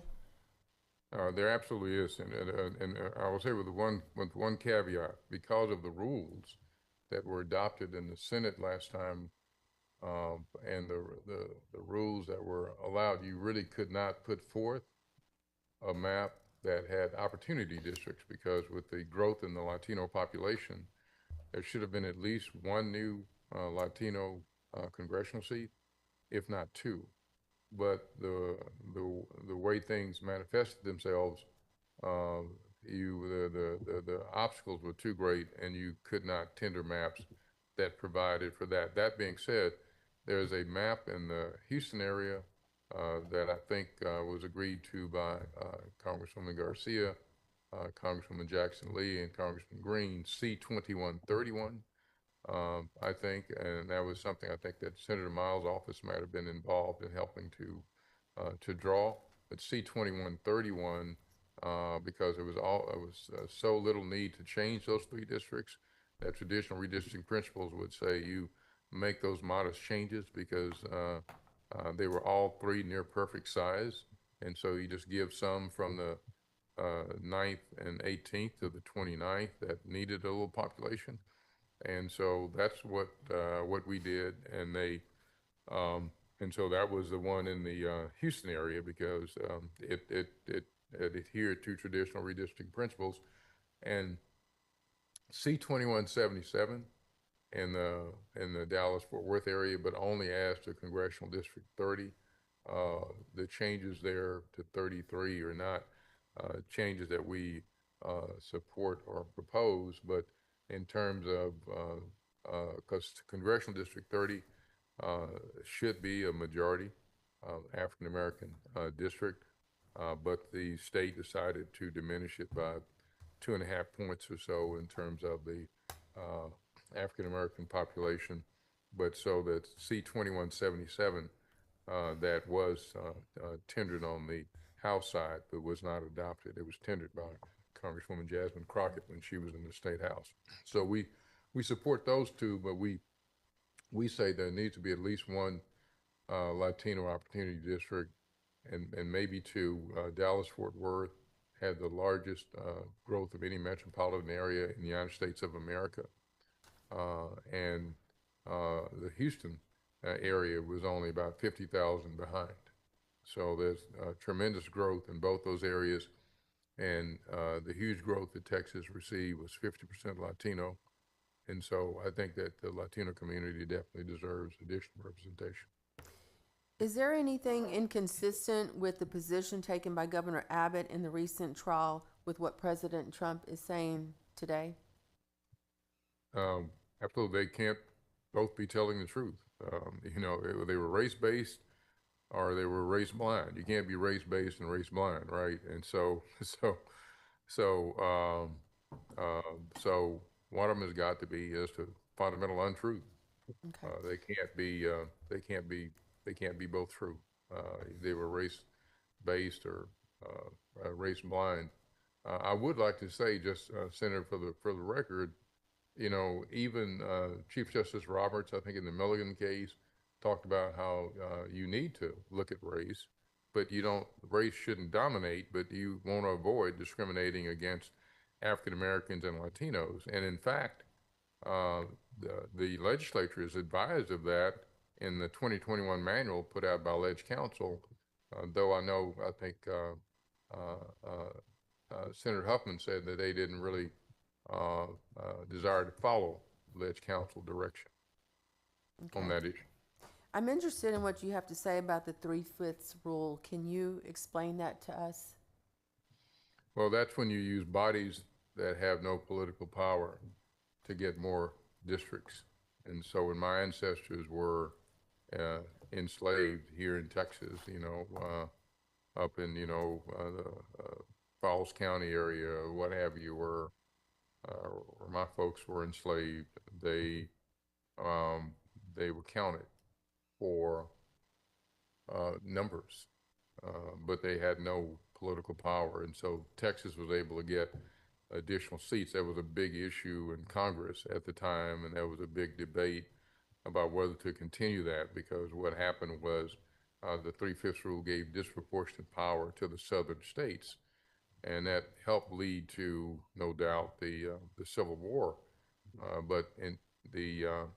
So you can say you have 1 million slaves, and even though they have no vote, you can count them as 600,000 people for purposes of getting new districts. So you have all these new districts. So that gives white Texans greater power than what they would have otherwise, as a multiplier as to their power, simply because of their being able to use people who were enslaved. And I think that parallel exists today, where you have such a large immigrant population, an immigrant population that one can honestly argue was really kind of invited by business to come here and to be part of our state. And so that population is used to drive up the numbers of seats that Texas is permitted to have under the Constitution, but they can't vote and things of that nature.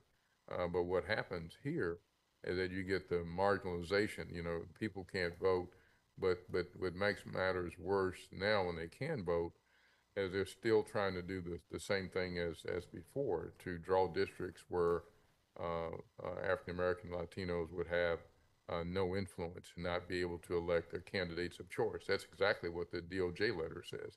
It's upset that black and brown can get together and elect their candidate of choice. But that's what the 3/5 rule is, that you simply use people for numbers but disregard them otherwise. And I feel that that's what's actually happening, as has happened in our state. And if we adopt what the president's recommending here and go to 87% of the districts being controlled by white voters, I don't think we can even argue that point at that time.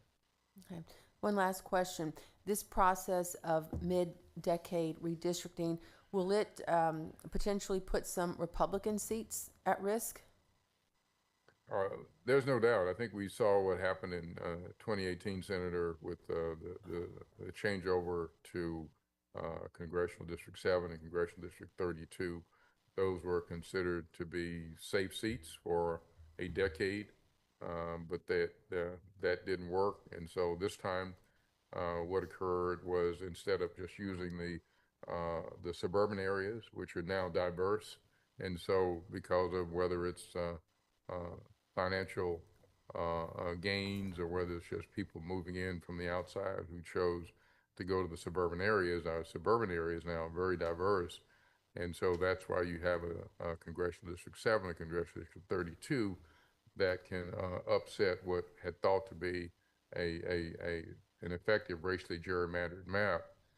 And I think that's the concern that many have here. The New York Times reported that many of the members of the Republican delegation who met with President Trump on this were not in favor of it, and they were unnamed sources for the New York Times article. But I think they can see what happened, because what happened this time is they went about as far as you can, in my mind, although I think one of the witnesses said they could go further. But when you start doing things like Congressional District 13, going like over 400 miles from one point in the district to another, including 38 counties, where you now add the rural areas, and you cut up the minority areas, and you pack them into a limited number of districts, and then you crack out the rest of the minority community in the urban areas, and you extend it all the way to rural areas now, so that those rural districts can then control the vote, along with the sympathetic voters from the suburban and urban areas. And so that's the ploy that's taken here.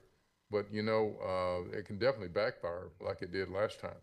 And I think that's what those lawmakers understand, because they, even the current one that's there could backfire at some point where they've only taken 73% of the districts. But if you take 87%, I think that's going to be quite volatile. But the only problem with that on our, from our viewpoint is we still want to have black and brown opportunity districts. What you'll probably end up with is a whole lot of potentially Democratic districts because they're trying to grab too much. And so you have to stretch the white voters so much and so thin. And you can't do that, Senator, without involving yourself in racial gerrymandering. They're going to have to use a race as the means to draw a new district. So it's going to be a textbook example of racial gerrymandering. Thank you, sir. Senator Hinojosa. Thank you, Mr. Chairman. Just one question, Mr. Bledsoe. What is the difference between an opportunity district and a coalition district? An opportunity district is where your group can elect a candidate of choice without having to go to another group for a coalition. So, for example, if the African American voters, even though they may have a coalition with Latino voters or Asian voters, if you look at the African American vote, and if they're able to elect their candidate of choice, then that would be an African American opportunity district. Now, for the first creation of such a district, you've got that 50.1% numerosity requirement there. But districts have continued to function that way, and the courts have ruled that they continue to be, even if they drop below the 50.1%, because they continue to function in that way. A coalition district is when you need to join with another group that would be needed in order to get the majority. So those seats, you could have black and brown, brown and Asian.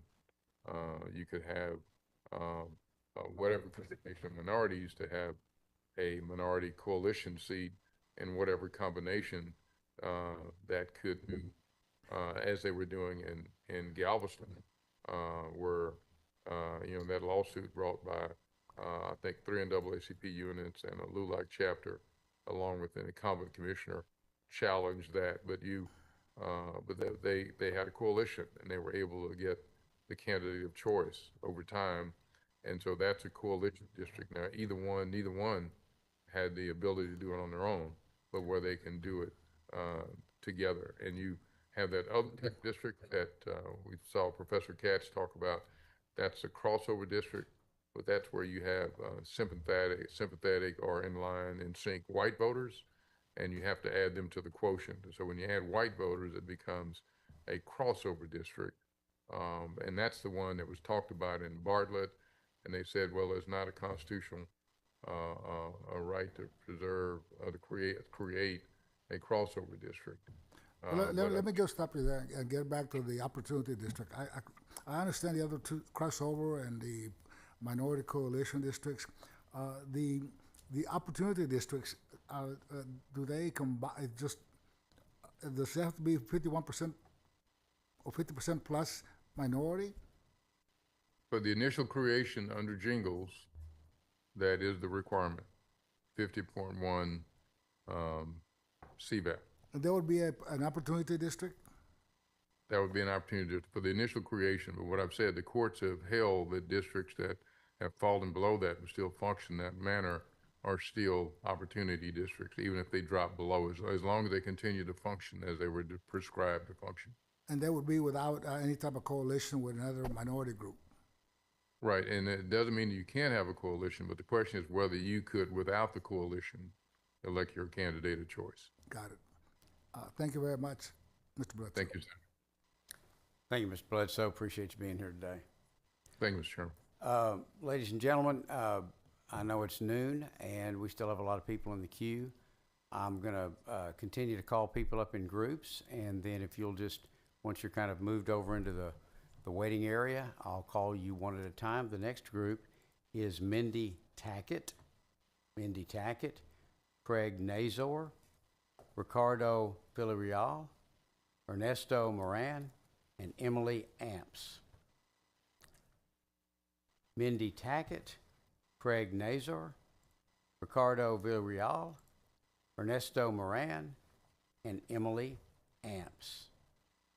And Ms. Tackett, we'll go with you first. And I think we're going to go with Ms. Tackett first, Mr. Moran.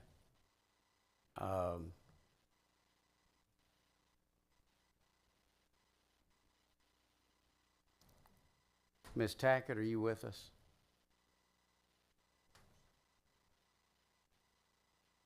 Give you a second to connect there.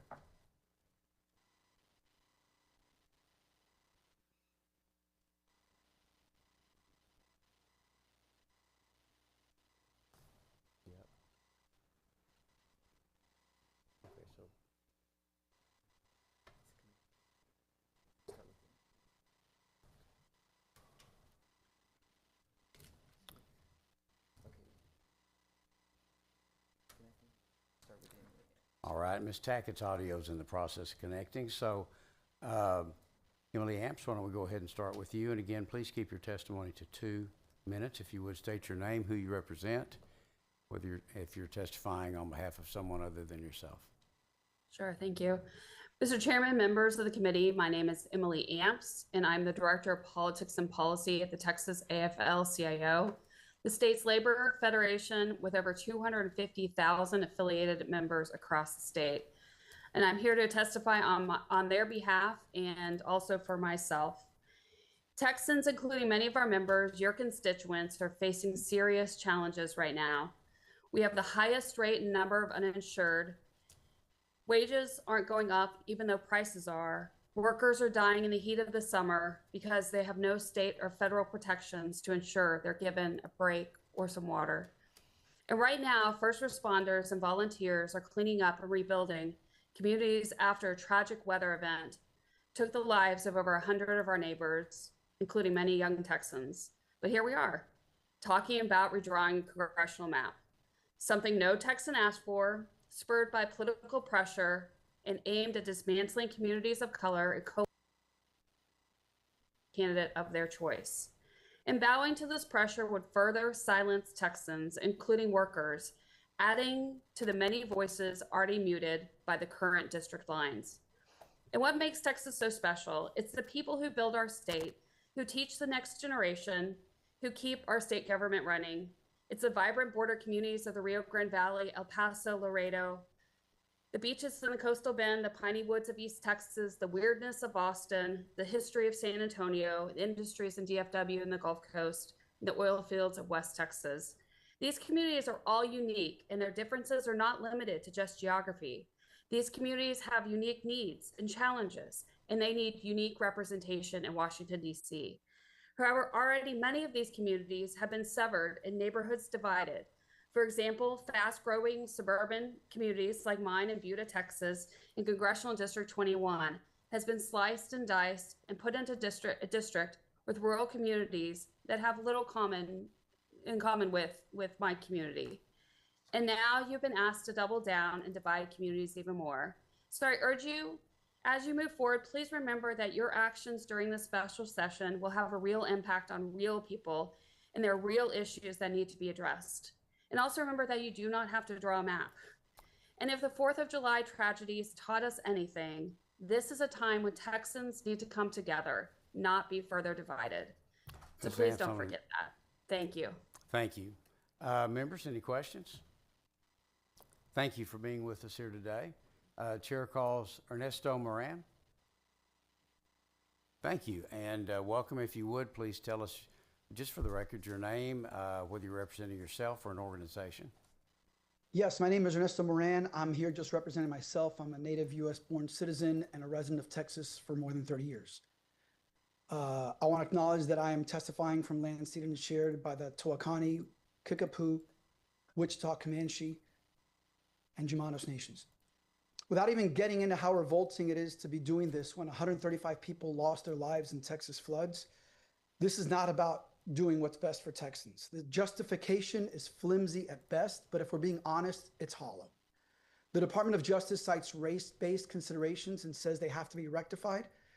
But Attorney General Ken Paxton just weeks ago argued the very opposite under oath in open court. He said there was no racial gerrymandering in the maps as they are currently drawn. But let's not kid ourselves and insult each other's intelligence, okay? We know this is about one person and his desire to ram through the rest of his agenda in the second half of his term as president, not to mention protect himself from possible consequences of his actions thus far in his time in office. He even came out and said so. This is solely about preserving power that is slipping away. We saw the same thing already happen on the Tarrant County Commissioners Court, which just approved a mid-decade redistricting map. And all it's going to do is cost taxpayers millions of dollars in lawsuits. And if you go through with this, you will put into motion a nationwide domino effect that you have no control over. Governors in California and New Jersey have already indicated as much. In the words of a great American, your poll tax and Jim Crow and greed have got to go. All you fascists are bound to lose. I say peace be to you if you're willing to fight for it. Thank you. Thank you, members. Any questions? Thank you for being here with us today. Craig, Chair calls Craig Nazor. Can you hear me? Certainly can. If you would please just state for the record your name and your title, and if you're representing any organization here today. Hello, my name is Craig Nazor of the Sierra Club. We support the Sierra Club comments submitted by Dr. Cyrus Reed outlining the negative effects of gerrymandering has on environmental advocacy. Here's how political redistricting worked for me. One morning in 1995 at the local HEB, a tall, lanky man approached me and said, "Hello, my name is Lloyd Doggett, and I represent you in the U.S. Congress. Do you have any questions for me?" From then on, about twice a year, Congressman Doggett was at that HEB for me to talk to. In 2003, this legislature redrew District 10 into the shape of a python that swallowed an elephant, with a head west of Austin and the tail just north of Houston, represented by Michael McCall. I never met Congressman McCall, although I many times tried to make appointments with him. I never spoke to him, although I called his office frequently. He lives in Westlake Hills, yet he never appeared at any public events in Austin where I could meet him or ask him any questions or get any answers. He didn't represent me because he didn't have to. By your design, he knew that he could completely ignore me and still be reelected. When this is done for political or racial reasons, this makes people angry, as we witnessed at the House hearing yesterday. There is really no clear distinction between racial or political gerrymandering. One simply covers for the other. Either one can leave people dealing with deadly environmental issues without a voice. Now you want to double down again without a census in the middle of the decade. Why? Because a president who never won the popular vote in any election is demanding it, further polarizing our already highly polarized nation. And because of this, Texas is not the representative democracy it has always claimed to be. Sad. Thank you, sir. Members, any questions? Thank you for being here with us today. Chair calls Mindy Tackett. Can you hear me? We certainly can. Thank you. We're able to get on. Okay. Please, thank you. Just for the record, if you would state your name and if you represent any organization and any title that you wish to state, and please hold your testimony to 2 minutes. All right. Thank you very much. I'm Mindy Tackett. I'm here today testifying on my own behalf. I'm up in Tarrant County, but I can't make tomorrow's meeting, so I decided to do that today. I'm going to reiterate what others have already said. Texans do not want this. Trump wants this. Mid-decade redistricting is a blatant power grab, and it undermines fair representation and rigs the rules to erase the voices of Black and brown communities in order to keep politicians who support white Christian nationalism in power. This is no different than what we have been fighting up here in Tarrant County, the county commissioners here in Tarrant County. Just like our Tarrant County commissioners were afraid that they might lose power here, Trump and national level Republicans are afraid that they might lose some power. So they're turning to states like Texas to try to ensure that they have enough Republican seats. And y'all are going to squash Black and brown voices in order to do that. There's really no polite way to say this. Republicans, we see you. We see you for who you are, and we see you for what you're doing. You're shameless, power-hungry bootlickers, and you're only serving Trump, not the people of Texas. Thank you very much. Thank you. Members, any questions? Thank you.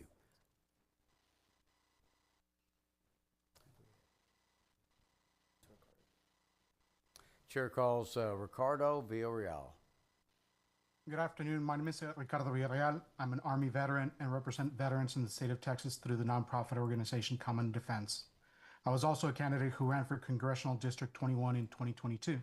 So I'm keenly aware of the expected outcomes through the creation of gerrymandered maps. Today, I'd like to discuss the topic of redlining. Redlining was a discriminatory practice denying or limiting financial services to residents of neighborhoods based on their race or ethnicity. This practice was particularly directed towards Black and other minority communities, hindering their ability to build wealth and perpetuating racial segregation. Redlining emerged in the 1930s with the establishment of the Homeowners Loan Corporation, which created residential security maps that graded neighborhoods based on perceived risk and desirability for lending. These maps categorized neighborhoods with best and good, areas associated with white communities, declining and hazardous areas primarily populated by Black, Latino, and other minority residents, regardless of their economic status. Although redlining was outlawed in 1968, its legacy continues to impact communities today. The effects of past discrimination are still evident in disparities in wealth, health, and access to opportunities between historically redlined areas and neighborhoods. Even to this day, redlining has made it easier to gerrymander districts along racial lines, as historic discrimination has shaped residential patterns. Redlining and gerrymandering, while distinct practices, both contribute to systemic inequality and have lasting negative impacts on communities and political representation. The reality is that partisan gerrymandering is this century's equivalent to racial discriminatory redlining. I ask that you reconsider the redistricting of new congressional maps and allow courts to settle the validity of the 2021 maps or their remedy. Thank you for allowing me to provide testimony and input. Thank you. Members, any questions? Thank you. And all the witnesses are doing great on their 2-minute time. Thank you. The next group we'll call up will be Kathleen Thomas, Denise Palacios, Savant Moore, Kirsten Zundel, and Alfredo Arellano. Say that again. Kathleen Thomas, Denise Palacios, Savant Moore, Kirsten Zundel, and Alfredo Arellano.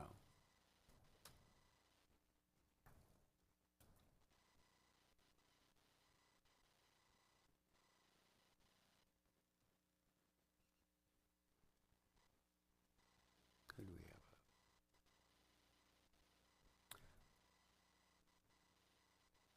Kathleen Thomas, are you there with us?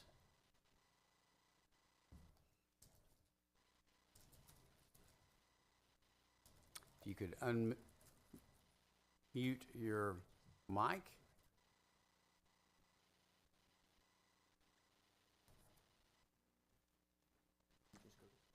Okay, let's go ahead and go to Savant Moore. Mr. Moore. Savant Moore. Yes, sir. There, glad to see you. Please, just for the record, tell us your name and if you're representing any organization and any title you would like us to know of, and please hold your testimony to 2 minutes. Thank you. My name is Savant Moore, a resident of the historic 5th Ward in Houston, Texas, a trustee in HISD, and a proud constituent of Congressional District 18. I came to speak truth, not just for myself, but for generations who were counted out, cut out, and redlined out of decisions made in rooms like this. This district, CD18, was born from the struggle, drawn in 1972 as a direct result of the Voting Rights Act. It gave Black Houstonians a voice in Congress when the system tried to keep us invisible. That voice became Barbara Jordan, Mickey Leland, Craig Washington, Sheila Jackson Lee, Erica Lee Carter, Sylvester Turner. It became a movement and is still speaking. So why are we here again? We're not here because of new data. We're not here because the courts asked for it.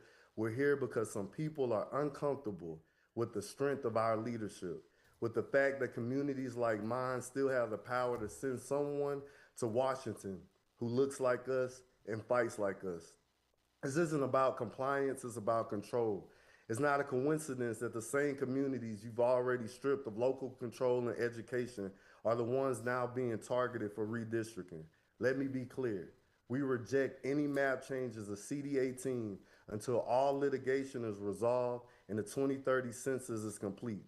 Because if this body truly believes in democracy, you will protect the districts that were created to correct generations of injustice, not erase them. We're not just fighting for fairness, we're fighting for memory, dignity, and power, but not on our watch, because we deserve more. God bless you, and God bless Texas. Thank you, members. Any questions? Thank you, sir, for being here. Let's go with Chair calls Kathleen Thomas. Kathleen, are you there with us?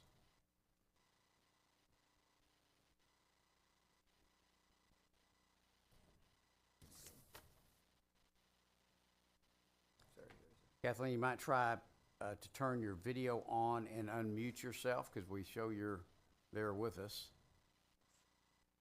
Do you hear me now?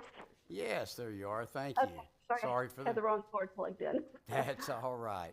Would you please, just for the record, tell us your name, if you're representing any organization, and if there's any title you would like us to be aware of, and please try to hold your testimony to 2 minutes. I'm Kathleen Thomas, representing myself. I live in the Hayes County part of CD21, and my roots in Texas go back to before Texas was Texas. When my fifth great-grandfather fought in the Revolutionary War and then the Texas War for Independence, he was fighting against despotic rulers, and this descendant of his doesn't want his service to have been in vain.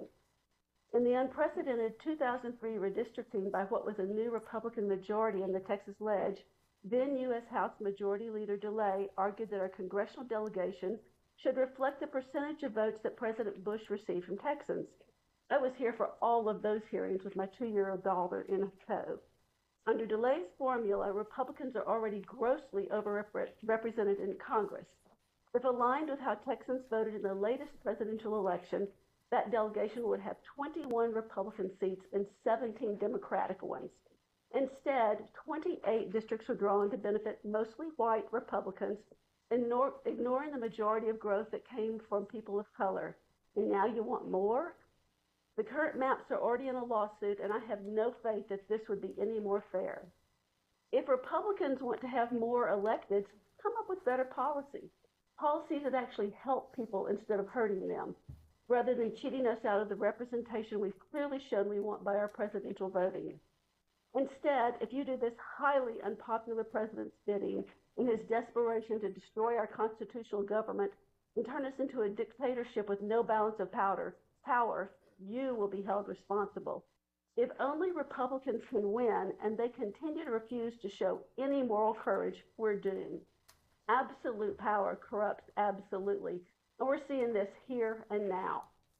For those of us who claim to be Christian, Micah 6:8 is a scripture we'd all do well to follow. Do justice, love mercy, and walk humbly with our God. Thank you. Thank you, members. Any questions? Thank you for being here with us today. Chair calls Denise Palacios.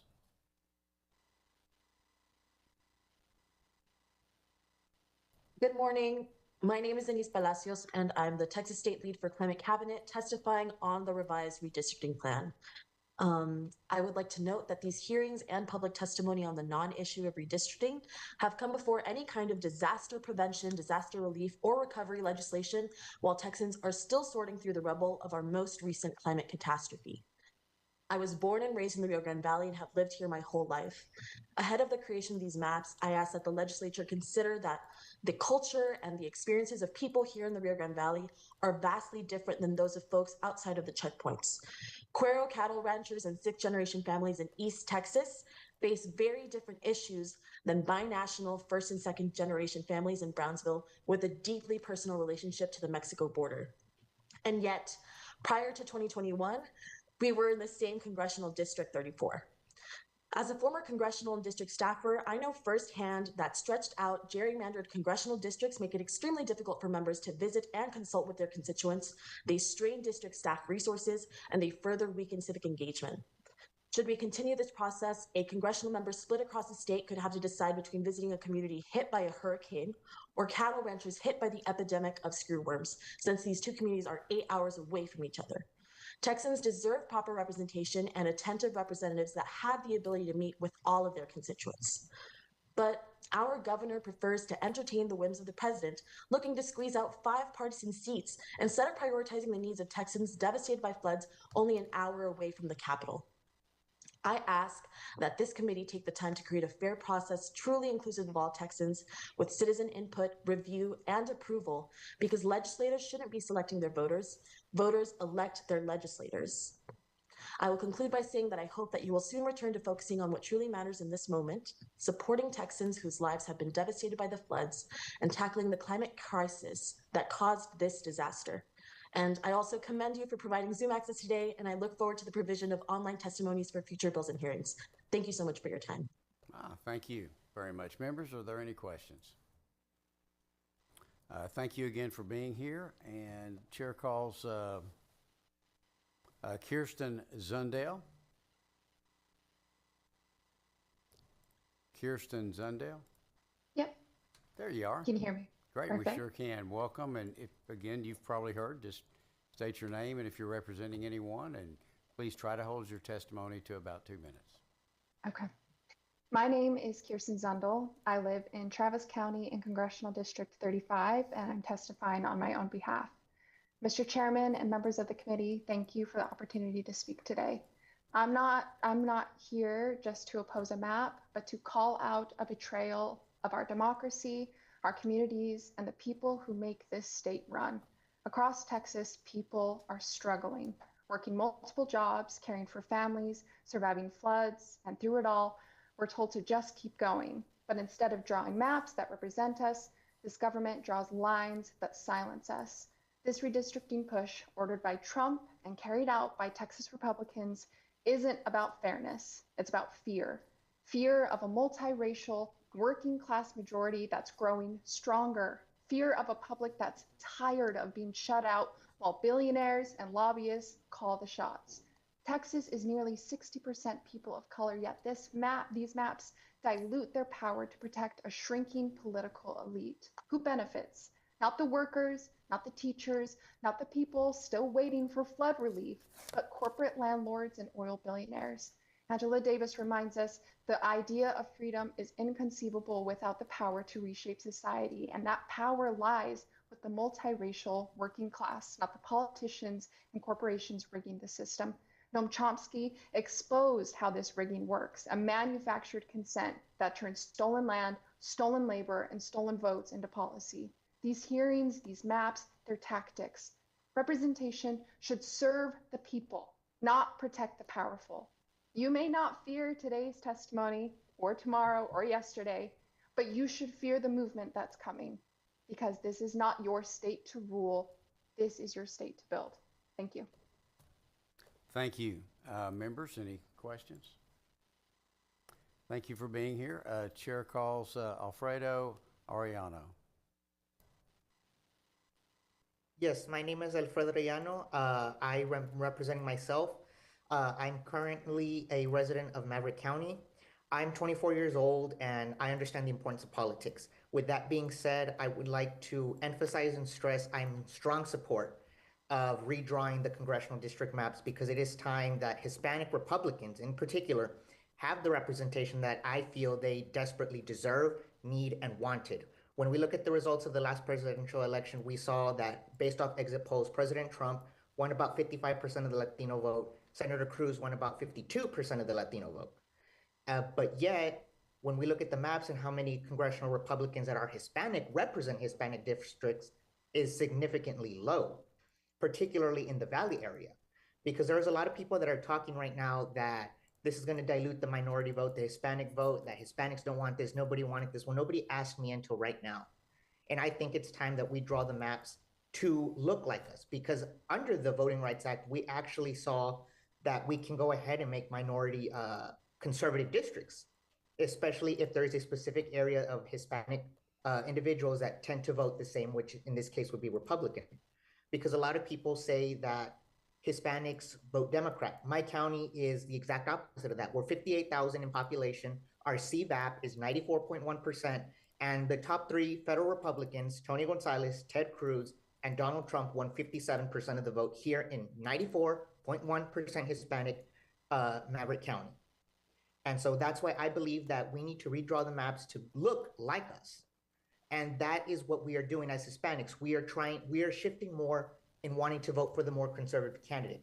Even with the Democrats that are elected, they tend to be blue dog and conservative Democrats. And so that's why redrawing the maps is very important. And, you know, like I said, in our county, for our congressional race, the only candidate out of all the parties that we have, the two political parties, Tony Gonzalez, the Republican, was the only candidate that won all 16 of our precincts. And again, we're 94.1% Hispanic.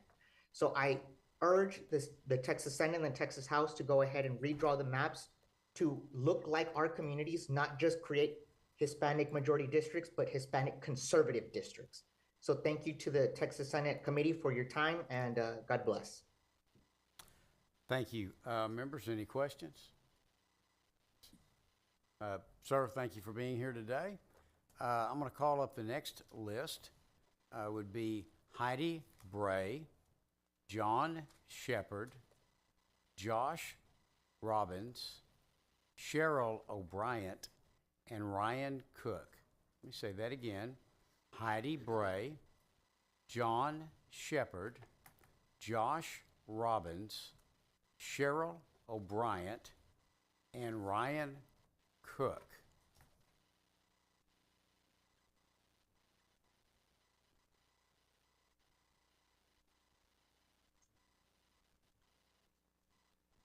Parties that we have, the two. Mr. Shepard. Good morning or afternoon.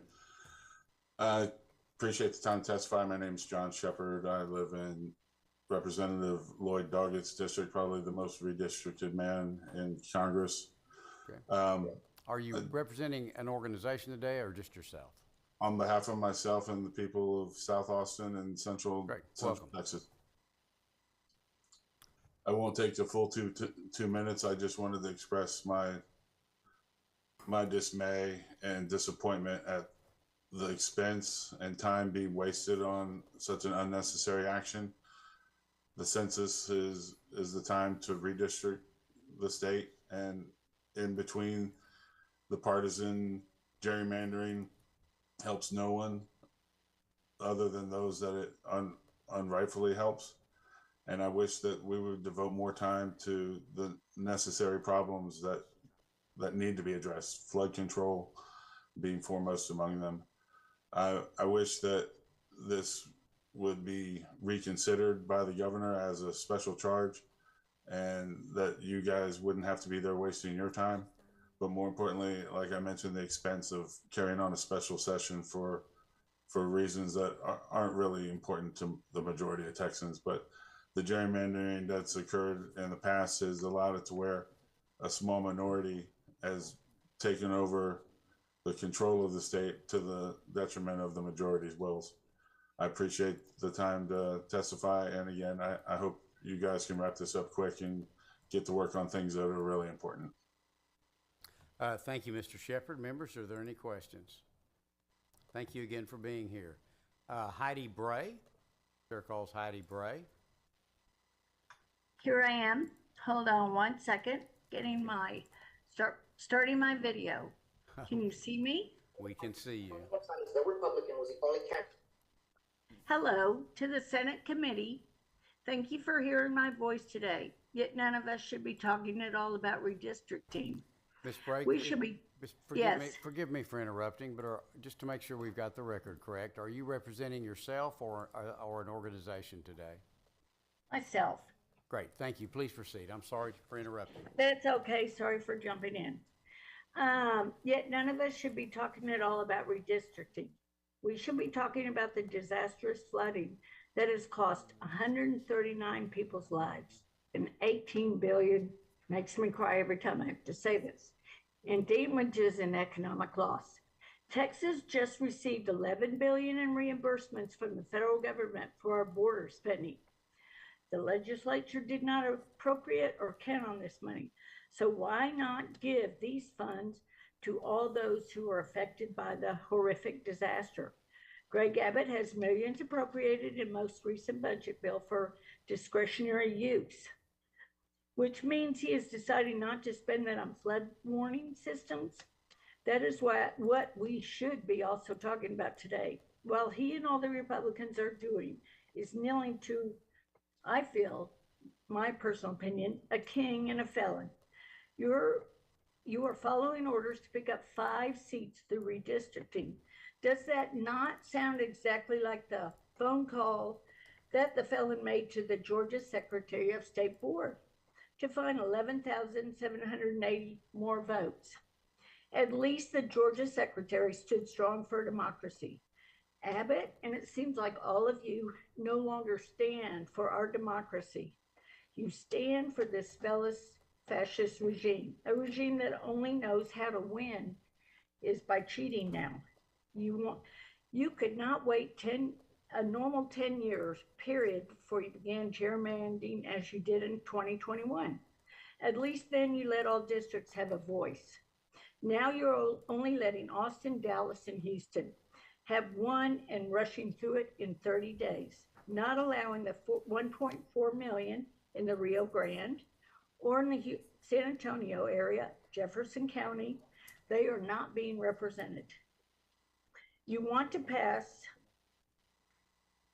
a map that we haven't seen yet. My main question is, why has there not been a map shown? Thank you. Well, thank you for being here. Members, are there any questions? Thank you again for being here. Thank you. Josh Robbins, Chair calls Josh Robbins. Hello, can you hear me? Yes, if you would, just please state your name, sir, and if you're representing any organization or district or representing yourself. My name is Josh Robbins, and I'm just representing myself. I'm going to keep it short because I honestly don't think I have anything to say here that anyone else has not said, especially Ms. Alvarado, who I applaud for her her words this morning. I will share my story that I live in Austin, and but I grew up in Cleburne, and which is up in Johnson County, south of Fort Worth.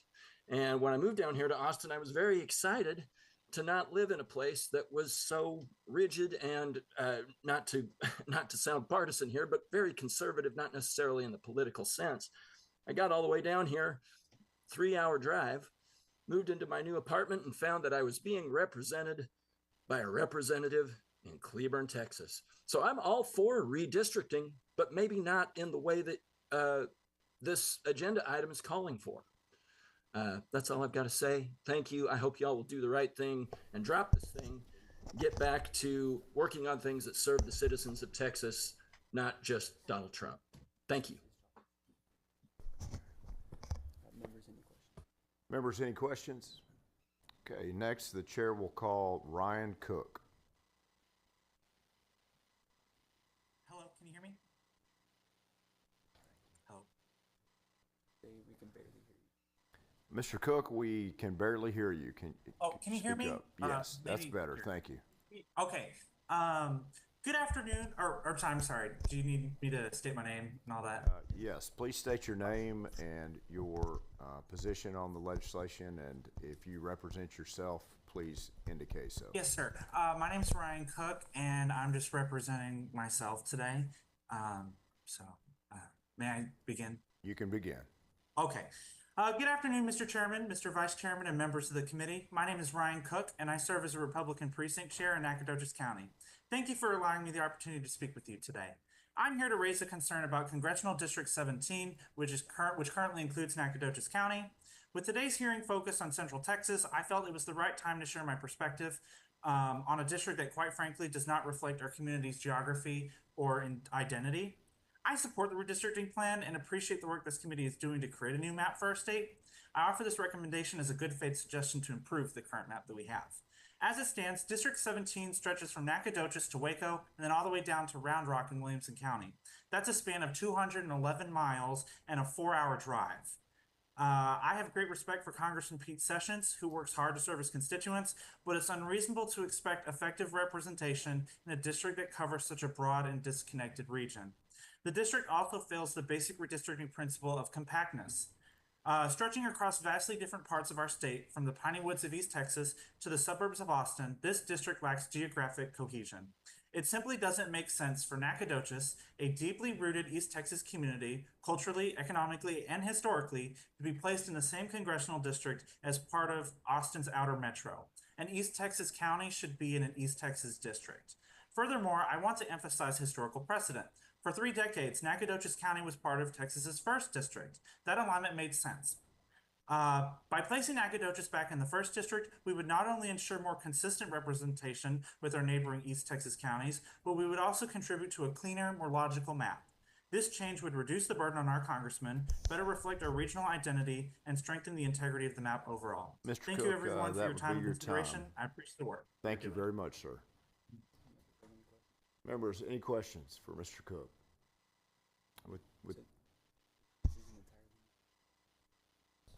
With no further questions, thank you, Mr. Cook, for your testimony. Next, members, we have an entirely new panel, and first the chair will call Carol Phillipson, Monique Stallings, Antonio Holverstadt, Amy Liebert. Also, George Patron.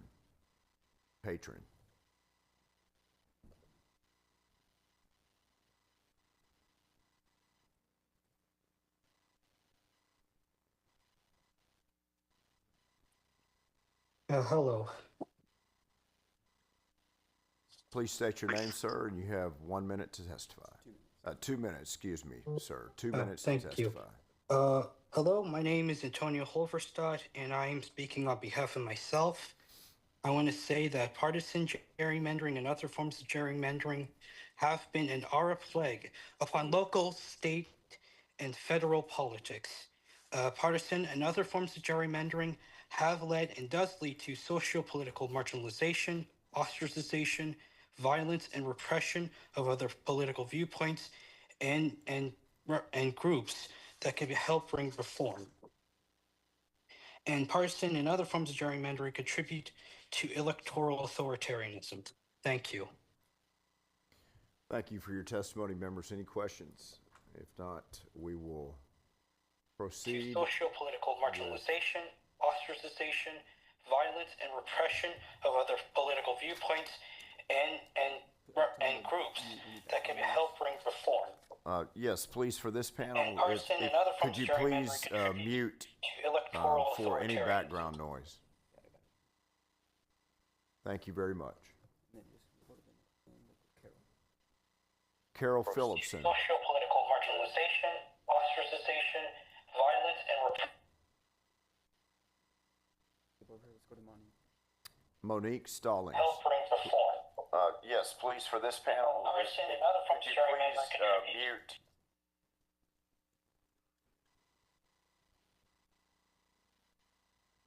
Carol, we're going to place you back in the waiting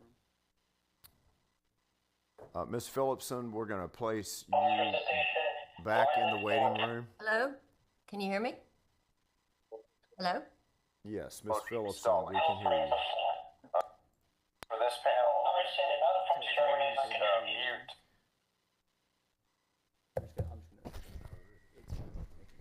Ms. Phillipson, unfortunately, your background noise is preventing us from hearing your testimony at this time. We're going to place you back in the waiting room, and we'll call you again on the next panel.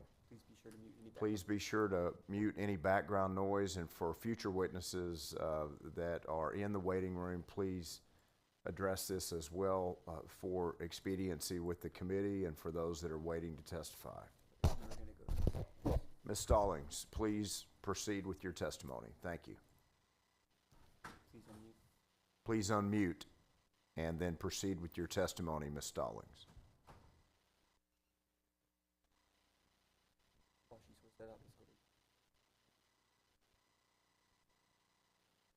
George Patron, if you can hear us, please proceed with your testimony. Yes, thank you to the Special Committee on Congressional Redistricting for this opportunity. I'm Colonel Retired Army Dr. George Patron.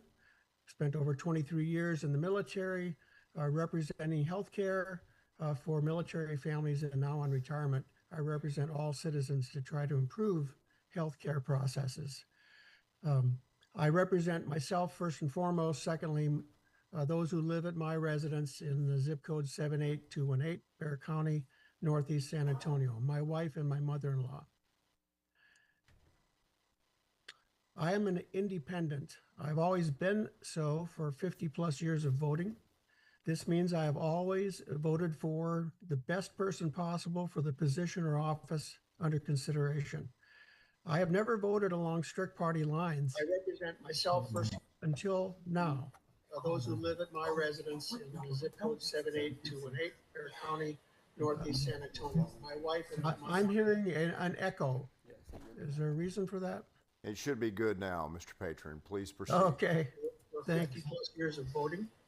This means I have always, I'm still hearing myself talk. I've got everything muted. For anyone else waiting to testify, please mute for background noise. Ms. Stallings, that continues to be you. Please continue to mute. Okay, looks good.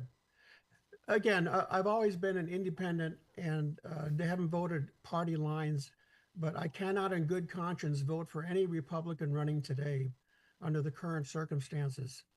The current Republican Party doesn't represent any of my interests or values, none. And that includes this current issue. Texas is already a severely gerrymandered state and does not need it to be done again at 5 years out in this power grab to get even more conservatives in office. I really appreciate the three senators, Alvarado, Miles, Hinojosa, who spoke earlier in introducing themselves to be clear on their concerns on this.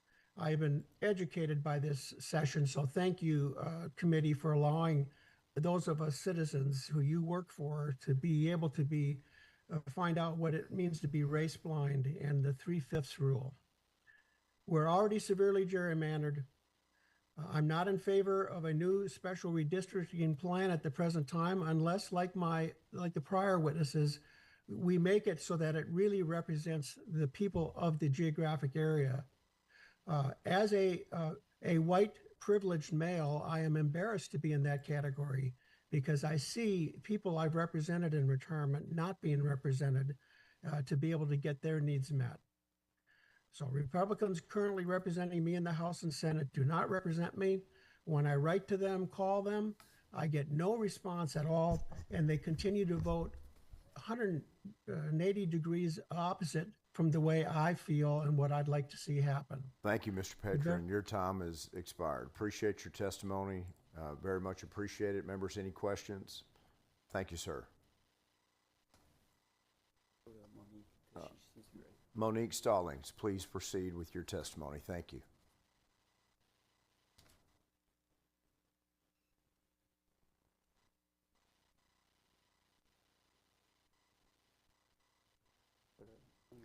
Amy Liebert, please proceed with your testimony. Thank you.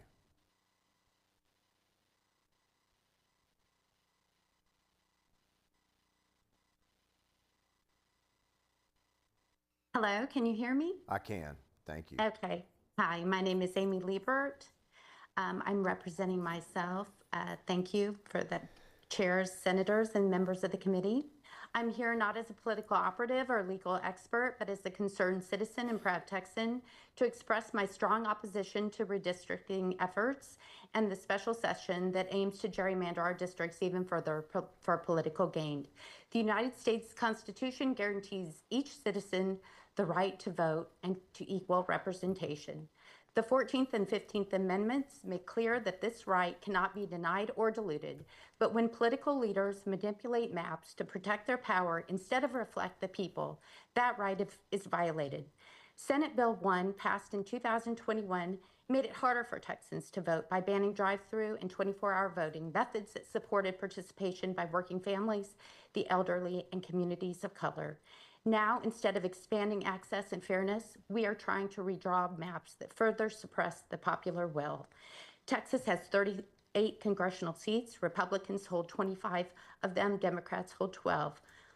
And yet 46.5% of Texan voters identified as Democrats compared to the 38% as Republicans. This is not fair representation. It's political engineering, and it's wrong. As the late Carl Sagan wisely said, in a democracy, disagreements are welcome, but they must be honest disagreements. This process is not honest. It is designed to silence disagreements by distorting the people's voice. In the words of James Madison, the people are the only legitimate fountain of power. And if we believe that to be true, then let us ensure our redistricting process honors that power, not diminishes it. Thank you for allowing me to speak and be part of this democratic process. Thank you. Thank you, Ms. Liebert. Ms. Stallings, we'll proceed with you if you're able to unmute. There you go, and please proceed. Thank you very much. Thank you. My name is Monique Stallings, and I am with the Bexar County Democratic Party, but today I'm representing myself. And I'm here today basically to speak on basically reiterating what everyone has been saying about the redistricting as well as the gerrymandering. And I want to start with a scripture from Ecclesiastic verse 7. It says, there's a time to speak and there's a time to be quiet. And right now I'm speaking among other people in reference to this redistricting. Since the foundation of this United States, there has always been a thing dealing with racial bias. Regardless of what the president of this United States is saying, regardless of what other leaders are saying, it is not so. I have a degree in psychology, a BS in psychology, as well as a graduate certificate in healthcare management. And I say this to say this. Statistics are always being done. And based on statistics, that now the population is the Latino community. They are the majority nationwide. Then it is the Black African-American multicultural race, which is the next. Then we have the Anglos and the Europeans, and we know that they are the minority. Yet, and I'm not being racial about this, but we have to bring equality, and we have to be honest that they are the minority, but yet they are the ones that are ruling everything. And it's a time that this has to change. So by President of this United States that has brought this to Texas, it has also brought up the cries and the tears of everyone in this Texas state to start speaking up and to take the law that states that, that the 15th Amendment to the United States Constitution prohibits racial voting discrimination. But yet we have had this and we see this time and time and time again. Thank you, Ms. Stallings. That would be your time frame on the clock. I'm sorry. Appreciate Thank you for your time and listening to what I had to say. And your time today. Thank you, Miss. Members, any questions for Ms. Stallings? Thank you. At this time, we will call Carol Phillipson, Rachel Preston. Chair calls Ashley Jones, Teresa Hall, Norma Laird, and Whitney Rowlett. Rowlett. Thank you.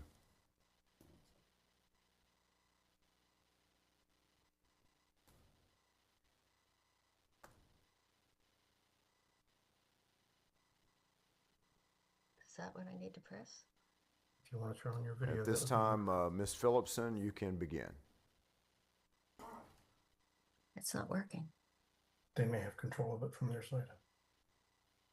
Hello?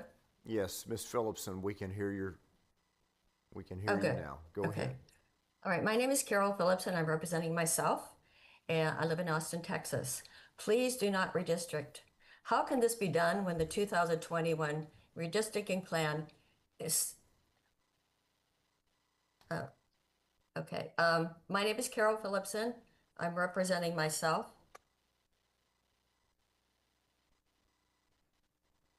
Okay, good. All right, thank you. All right.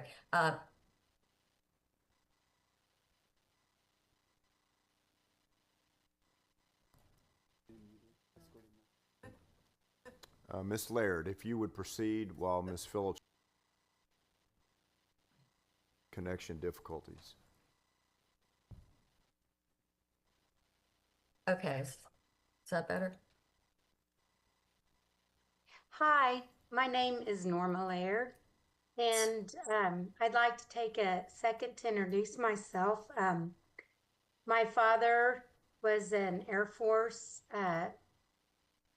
retiree, and he retired to Austin, Texas, taught at the University of, actually the St. Edward's University, and I grew up in Travis Heights. I went to UT. I got my master's at Texas State.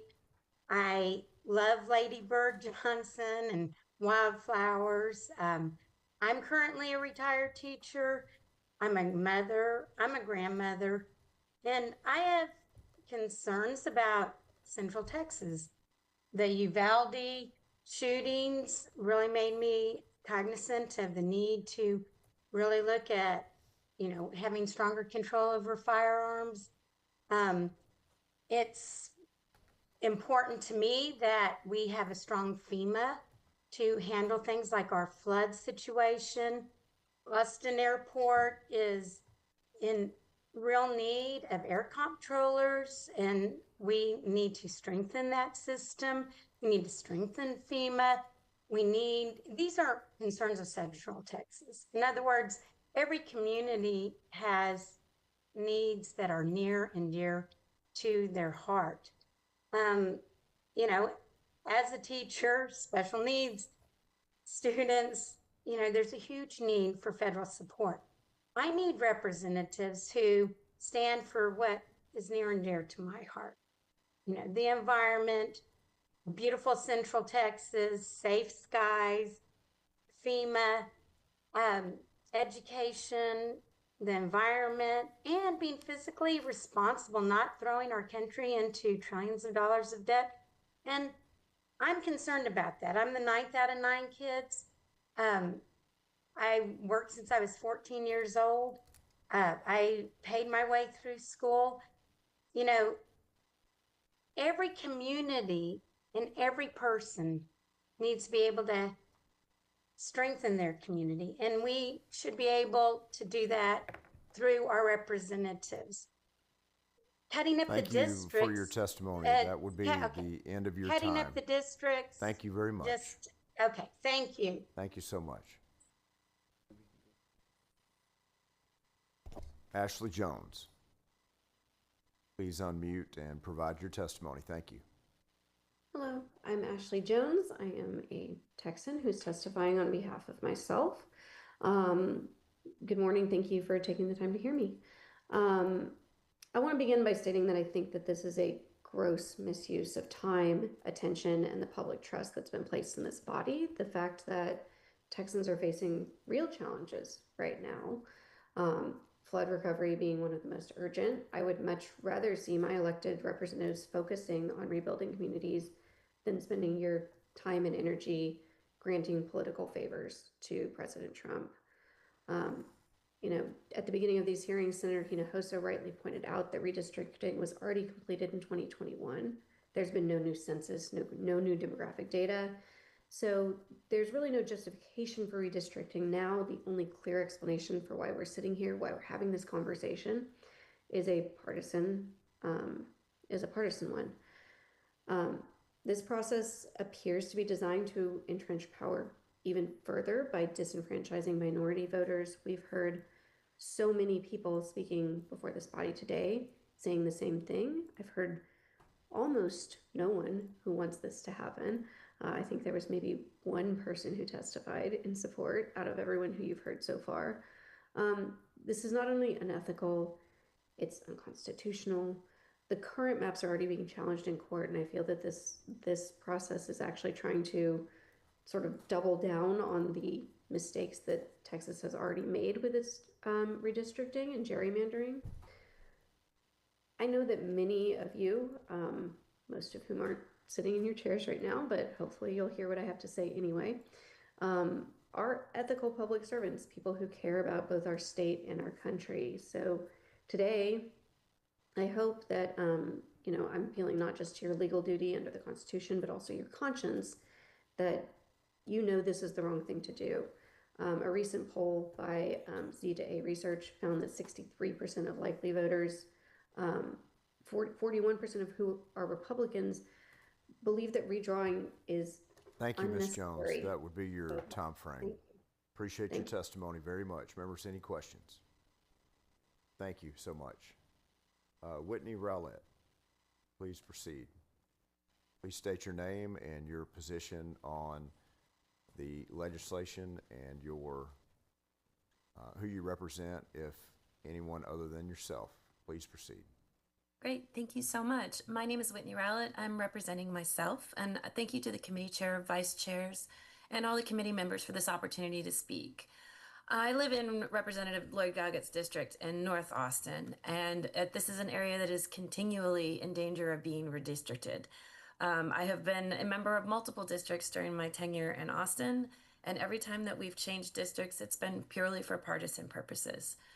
I am appalled that we're even speaking about this unprecedented redistricting during a time when we should be discussing both disaster recovery and preparation in the face of continued climate change and instability. This is an unprecedented attempt at mid-decade redistricting without updated census data, without demographics, without being shown the proposed redistricting map. And all of this is going to be at the expense of representation of people of color. Many of my fellow Texans have spoken in a far more eloquent way today on the details of why this particular proposal is so abhorrent. And I wholeheartedly support measures that are being taken that are for the benefit and accurate representation of the people of Texas. Voters across the state are being disenfranchised in multiple ways, and this attempt at blatant partisan gerrymandering further exasperates voter access to our opportunities for fair representation. Thank you so much for your time today. Thank you. Sorry, forgot to turn my mic back on, but thank you for being here today. Members, are there any questions? Seeing none, chair calls Rachel Preston. Thank you. Are you able to hear me? We sure can. Thank you. As you know, just please state your name and if you're representing any organization, and please try to hold it to 2 minutes. Thank you. Yes, sir. Thank you. My name is Rachel Preston. I'm a public school teacher in the Austin area, testifying on my own behalf against redistricting efforts. I live in Congressional District 37. I would also like to thank you for the opportunity to testify. Even though I was at the Capitol for 10 or 11 hours yesterday, I was not permitted to testify in person at the House committee because of the imposed time limit. Well, we're glad you're here. I'm here today so you hear me when I say, I'm sorry? I said we're glad you're here today. Thank you. I'm here today so you hear me when I say I'm against even exploring redistricting. And I'm outraged that my state is taking these actions to strip legally elected representation from Texans and erase the outcome of fair elections. My vote is my voice. It's the most powerful way I can shape the world around me because it's the only way I can directly affect the policies enacted by my government at all levels. I'm here today because I want Texas to be a place where all voices are heard. I want us to stand up and say that we are not going to change our districts on a whim. We're not going to change our districts to dilute or take away the voice of minorities. Instead of changing the rules to trample on the rights of Texans, I want my government to expand access to the polls to encourage more of us to lift our voices and participate in the process. because government should empower the people, not disenfranchise and silence them. At a minimum, government should do no harm, but when done right, it makes lives better by working for the people. I'm also here today as someone who grew up proud to be a Texan. I'm proud of all my roots, but I always felt a different kind of pride knowing that my family has lived in this state for 8 generations. I want Texas to set a positive example for the rest of the country by taking care of our community. We are in a time of crisis, and we should be focused on helping our neighbors recover, rebuild, and start moving on from the horrible flooding this month. I therefore implore you to listen to your constituents. Early redistricting on a political whim of the president is callous, calculated, and a blatantly partisan effort to diminish or take away the power of my vote, to silence my voice, and to suppress my rights as a citizen of the United States and resident of Texas. This is tyranny of the worst kind rather than democracy. My neighbors and I, regardless of the color of our skin, regardless of our background, deserve a chance to raise our voices and vote in fairly drawn districts. As your constituent, I respectfully ask you this service. Show the world that we do have integrity and respect for our community by rejecting the changes to our current district maps. Thank you for your time and attention. Thank you. Members, any questions? Thank you for being here today. Chair calls. Thank you, and thank you to Senator Creighton and Senator Paxton. I've had the pleasure of testifying before you before in the Education Committee. Good, good. Chair calls Teresa Hall. Teresa Hall. Hi there. Hi there. Sorry, had to unmute.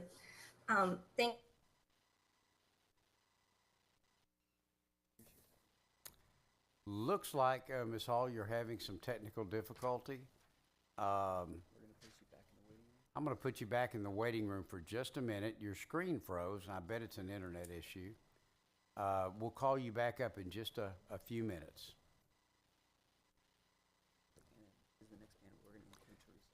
I'm going to go ahead and call the next panel, and I'll include Ms. Hall again so we can get her back up. The next group will be Danielle McClelland, Idona Griffith, Michelle Venegas Matula, Joan Carney, and Dwayne Idela. Say that again, Dwayne Idela, Joan Carney, Michelle Venegas Matula, Idona Griffith, and Danielle McClellan. Idona Griffith. And Michelle. If everybody could please make sure that you're muted, otherwise we're going to hear it in the background here. And Teresa Hall. So let's go first with Danielle McClellan. Michelle Venegas Matula, Idona Griffith, and Danielle McClellan. Folks, someone that's in the waiting room with us has their, it doesn't have their system muted. If you would please mute that.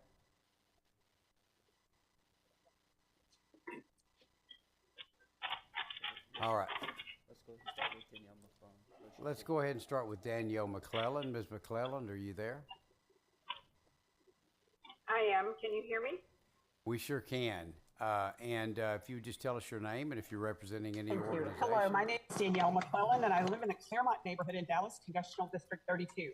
I'm here to strongly oppose the legislature's attempt to redraw congressional districts mid-census. Let's be honest about what this is. It's not about population changes or good governance. It's about power, shifting representation away from communities of color to protect political interests. It's a deliberate and deeply undemocratic move that echoes Texas's long history of racial gerrymandering. The way districts are drawn determines whether we get leaders who represent our interests or who ignore them. And we are already seeing the consequences when elected officials no longer answer to the people they serve. And that's exactly why redistricting matters. We also know that access to health care is under threat. Dallas County has one of the highest uninsured rates in the nation. The recent federal tax bill passed by the narrowest margin could kick even more Texans off Medicaid. That bill reflects a Congress that does not reflect us. If our communities had real representation, that bill might not have passed. And now, this legislature is holding redistricting hearings without even releasing the maps to the public. That is not how a democracy is supposed to function. I'm calling on this committee to do its job on behalf of all Texans, not on behalf of party leaders, lobbyists, or outside influences. You work for the people. We expect a transparent, inclusive, and fair redistricting process. And so I'm asking for the following. Make sure to hold public hearings after the maps are released, but before they're passed out of committee. Provide at least 5 days notice so the public has time to review those maps. Require that lawmakers and whoever drew the map explain how and why the maps were drawn, and preserve all records and communications related to redistricting. No deleted files, no hidden conversations. Again, this is your opportunity to break from Texas's discriminatory past and to do what's right for everyone. The public is paying attention and will remember how you choose to handle this process. Thank you for your time. Well, thank you, and I noticed you're testifying from your car, which I think is great because I wanted this to be convenient for everybody. And it came across fine. Thank you so much. Members, are there any questions? Well, thank you. Let's try Teresa Hall again. Teresa Hall. Hi, can you hear me now? We sure can. Welcome, Thank and you. please proceed. Thank you. Sorry about that earlier. Thank you, Mr. Chairman, Vice Chairs, and members of the committee. My name is Teresa Hall. I'm in Representative Lloyd Doggett's district. I'm a proud resident of Austin, Texas. I'm representing myself. I spent decades working in healthcare, serving in my community, and advocating for the well-being of others. That work was deeply personal and meaningful to me until life took an unexpected turn.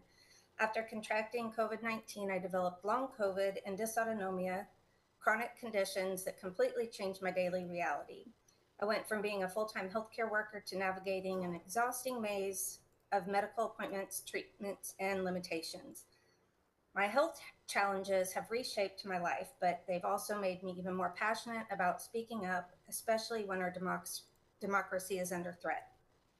Today I'm here because I am deeply concerned about the push for mid-decade redistricting in our state, a move that is clearly designed to serve a national agenda, specifically that of Donald Trump, not the people of Texas. Redistricting is supposed to happen every 10 years after census. That's the standard, and for good reason. It's a process rooted in fairness and population data, not political maneuvering. The redraw of the lines mid-decade because the political winds have shifted is not only unethical, it's a direct attack on democratic representation. As someone who has had to fight just to be seen and heard in the healthcare system, I know what it's like to be ignored by those in power. I also know how critical it is for all of us, especially people of marginalized communities, to have our voices count at the ballot box. Mid-decade redistricting threats silences Black and brown voters, working class families, people with disabilities, and anyone who doesn't fit neatly into a partisan power map. Texans deserve leaders who focus on what truly matters: public health, education, affordability, and equity, not backroom redistricting games to serve a political figure who no longer holds office. We deserve transparency, consistency, and fairness, not moving the goalposts every time the scoreboard changes. I urge you to reject the blatant power grab, stand with the people, not party politics, say no to mid-decade redistricting. Texas deserves better. Thank you for your time. Thank you for being here, and thank you for your patience in getting Sure. that worked out. Members, do you have any questions for the witness? Seeing none, chair calls Idona Griffith. Idona Griffith. Here. There you are. I'm here. Welcome. There I am. Please, if you would please state your name and if you're representing any organization. Thank you. My name is Idona Griffith. I live in Austin, Texas, 78750, and I'm representing myself on this issue. I'm a woman, a mother, a retired teacher, and I've been a proud Texan for nearly 75 years. But right now, I'm not very proud. In fact, I'm disgusted and angry and ashamed. 4 years ago, this body adopted new congressional maps, which at that time, the majority of the members claimed were drawn fairly and without racial prejudice. I believe that colorblind is the term that was used. Now the DOJ is claiming that 4 majority minority districts were racially gerrymandered at that time, and that they must be withdrawn so that the felon in chief can pick up more votes from Texas. This is not what democracy looks like. In fact, this redistricting effort is taking place without even having maps that are visible to the public. The people of this state are not being fully represented in this process. Texans should know that this whole thing is not just about redistricting to gain more seats for a single election. It is about voting rights and is an attempt to further dismantle our democracy.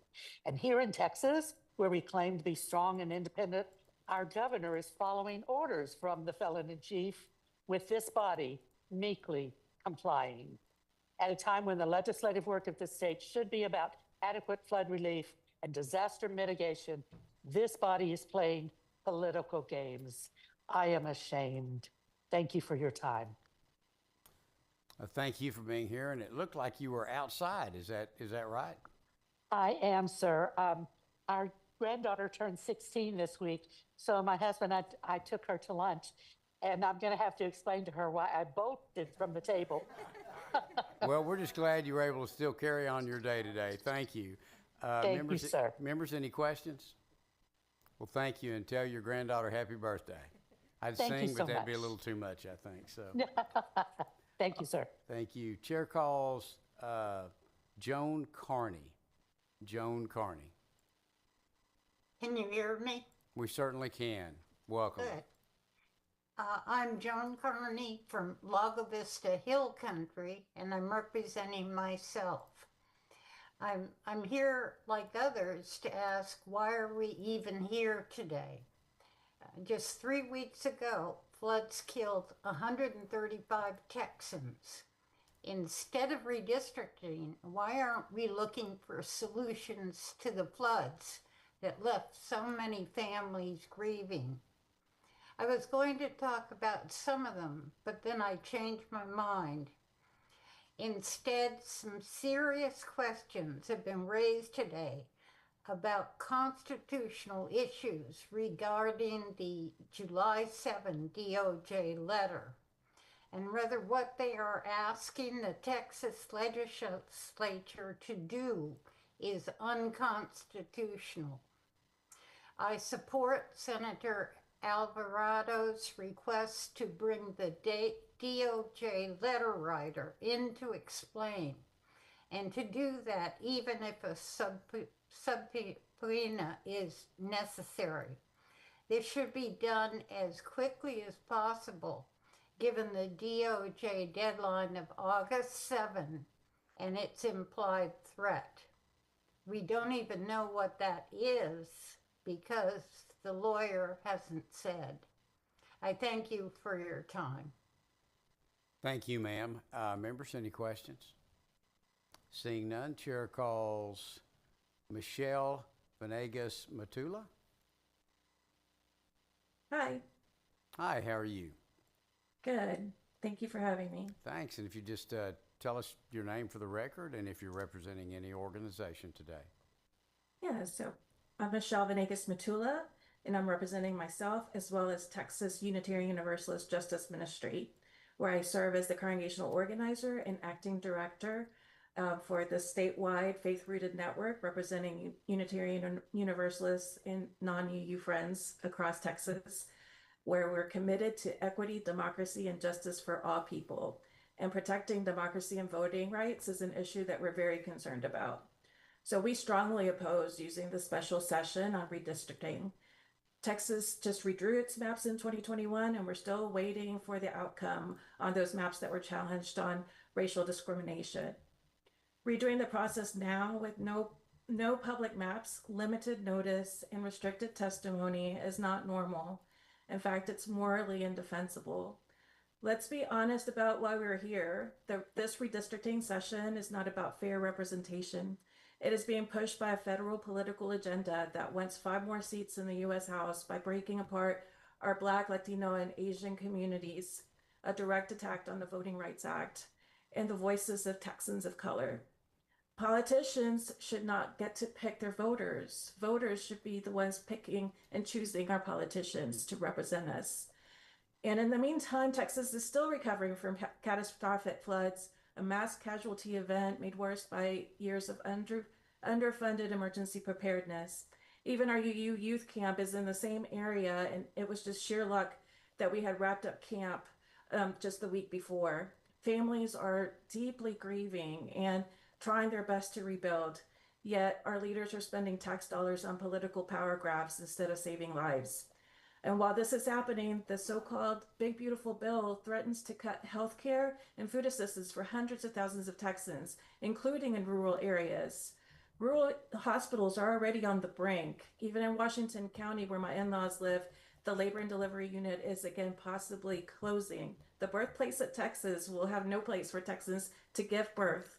So why aren't we addressing these real crises? All right, I'm gonna need So to we cut just you call off for at that point. transparency, fair maps, and independent redistricting commission that reflects the dignity and diversity of all Texans. Thank you so much for your time. Thank you very much. Members, are there any questions? Thank you for being here today. Chair calls Dwayne Adela.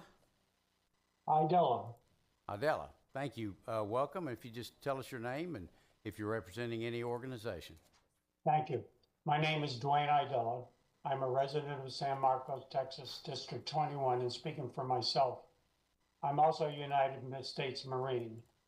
I asked to speak today because I believe that the actions under consideration by this committee violates the oaths that both you and I took as elected representatives and as a member of the armed services. I expect under our Constitution that I, as a citizen, have the right to choose my elected representatives and not to have those who have been or want to be elected get to choose who can vote for him to elect him or her. I have with me a cap that I wear on national holidays celebrating the history of this country. It identifies me as a Marine Corps veteran. The cap also says, earned, never given. I believe this body should consider that statement. It appears to me that the action being considered is really close to, quote, stolen, not really elected. I strongly request that you, as elected Texas senators, look to your sworn oaths and not further expand the disenfranchisement of a large portion of Texas citizens. If anything, you should be working to get us back to the intended meaning of one person, one vote. Finally, in the Marines, there is a hand-to-hand combat term of weapon of opportunity. The Texas Republican Party may think that this abnormal redistricting being considered is such a weapon. I would ask and warn you to consider that this action may be turned back against them. The current federal administration's actions over the past 7 months, combined with its insulting gerrymandering of an already unfair districting map, has a high probability of turning your recent supporters into enlightened citizens who realize that they are being played instead of being supported. Thank you. Thank you, sir. Thank you for your service as well. Members, any questions? Hearing none, let me call up the next panel. Alicia Butler, Jane Chamberlain, Santiago Hernandez Jr., and Lauro Zuniga. Let me say that again. Alicia Butler, Jane Chamberlain, Santiago Hernandez Jr., Lauro Zuniga.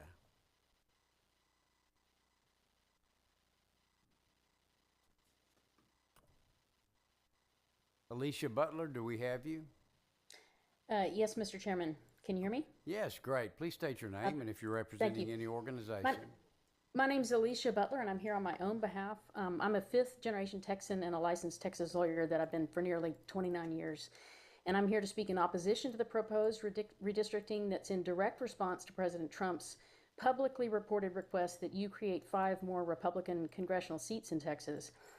Where I live in Austin, we have been bounced back and forth over the years between congressional districts in some of the most cynical gerrymandering in the whole United States. And I am absolutely furious that anyone is preparing to try that again to create safe seats for the president's yes men by silencing Black and Hispanic voters. And I've been around long enough to know that some of you, and you're the ones that I'm speaking to right now, don't care about unfairly diluting anybody's votes. In fact, that's what the governor's goal is for this redistricting. As you know, many Texans are outraged by this Congress who just voted to give us a $3.4 trillion deficit and kick 10 million people off of health insurance at President Trump's request.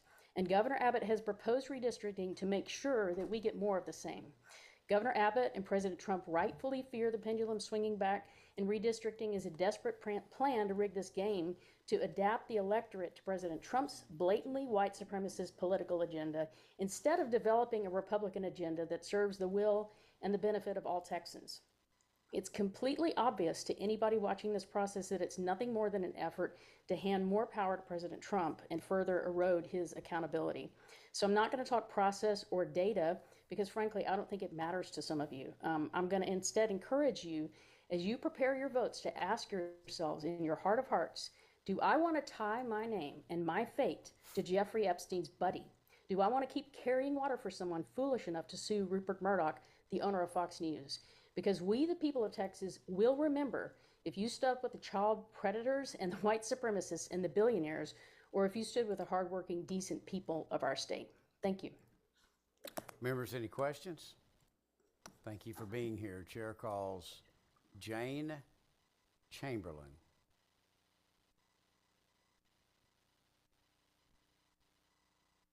Ms. Chamberlain, are you with us?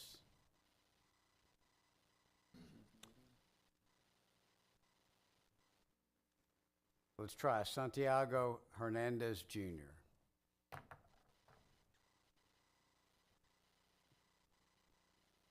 Mr. Hernandez? How about Lauro Zuniga? Yes, hello, can you hear me? We can. Please, thank you for being here. Please proceed. Yeah, of course. My name is Alberto Zuniga, and I will be representing myself. Hello, committee members and fellow Texans. My name is Lauro Alberto Zuniga, and I am a social worker representing myself in Congressional District 34 in the state of Texas. I live in La Paloma, a beautiful, predominantly Latino neighborhood nestled right next to the Rio Grande in San Benito, Texas.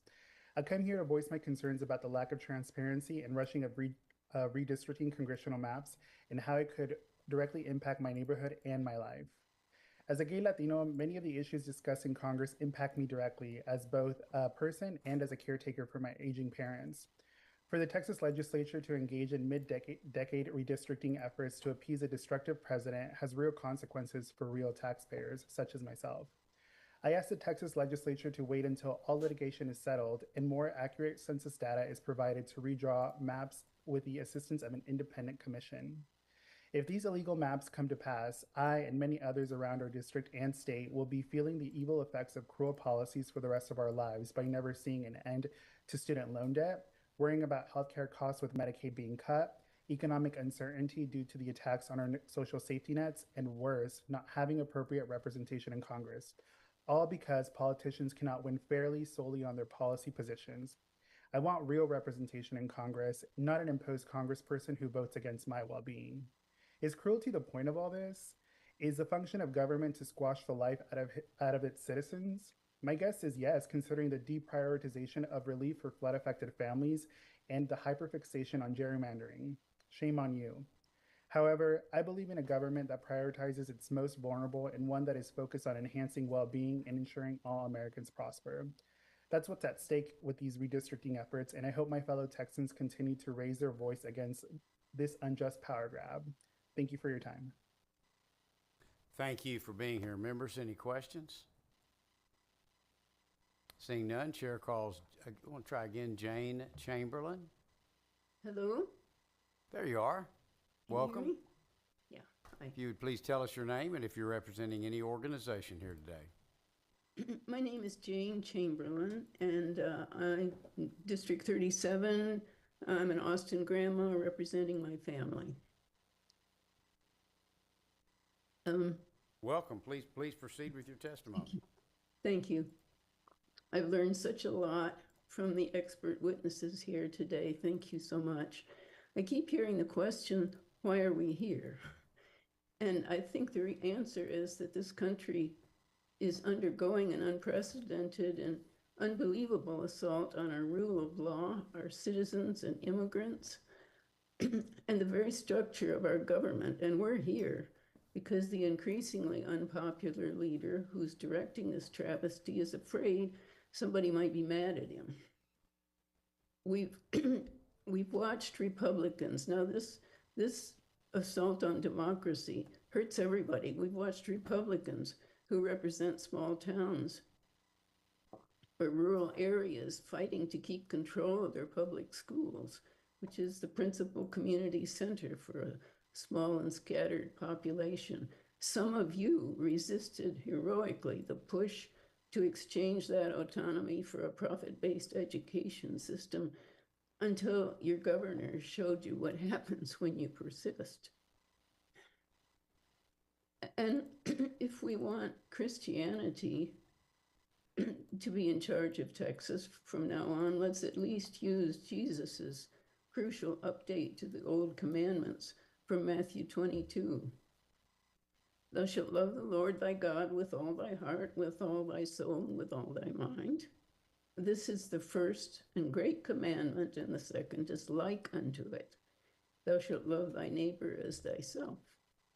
And y'all learned in Sunday school that your neighbor's not so much the guy who wears your same hat as those others who are most in need. We've tried to build a consensus of decency and respect for others that with the rule of law helped protect our pursuit of happiness. In this special session, I ask you to think deeply about what you could possibly gain from consenting to the loss of this precious legacy. And please don't ever forget to love your neighbor. Thank you for your attention.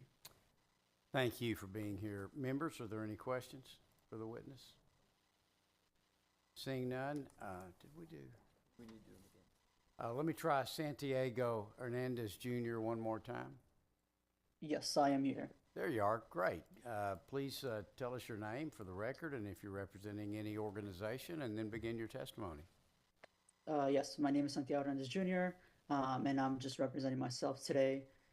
Chairman King, members, thank you for the opportunity to testify against the proposed redistricting efforts, which I believe will dilute the voice of communities like mine. As I prepared for these remarks, I kept asking myself, how can I convince them, in 2 minutes to reconsider this, which jeopardizes fair representation? I mean, should I mention that this process is rushed and does not give every Texan the opportunity to voice their position? Maybe I can mention that we're still puzzled as to why we need to redistrict our current maps if there are race blind, and yet nobody has provided a clear explanation as to why this is necessary, or doesn't know the contradictions and concerns we have with this process. As people before me have testified and people afterwards will reiterate, we don't need this and we don't want this. I mean, what more do we as your constituents have to say to make it clear that we don't need this and we don't want this? Like I said, I can't help but feel frustrated that it feels that you all are hearing but not listening to us. Mr. Chair, while you introduced Senate Resolution 5, you said, and I quote, "Well, I'm not sure that there's anything to rectify to begin with." I've watched and rewatched Senate floor debate from July 21st. I listened to testimony yesterday in the House committee. Respectfully, Mr. Chair and committee members, much of what I heard feels like there's a struggle to rationalize this decision to start this committee. I'm sure many of you are good, respectful people. I've heard as much during floor debates, and perhaps some of you even agree with me behind closed doors. But intentions and quiet agreement don't matter if when it comes to voting, you still choose to support maps to help your party and despite harming our communities. Mr. Chair, members, some people change their party for the sake of their principles, others their principles for the sake of their party. Who will you decide to be? Thank you for your time, and I welcome any questions. Thank you. Members, any questions? Seeing none, let me call up, let me call up the next panel. Michelle Vallejo, Jason Hale, Etene Rosas, Emily Christie, Sarah Searcy.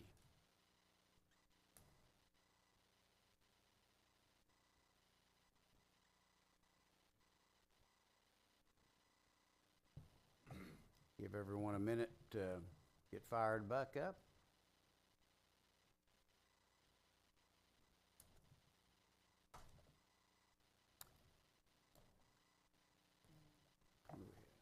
Emily Christie.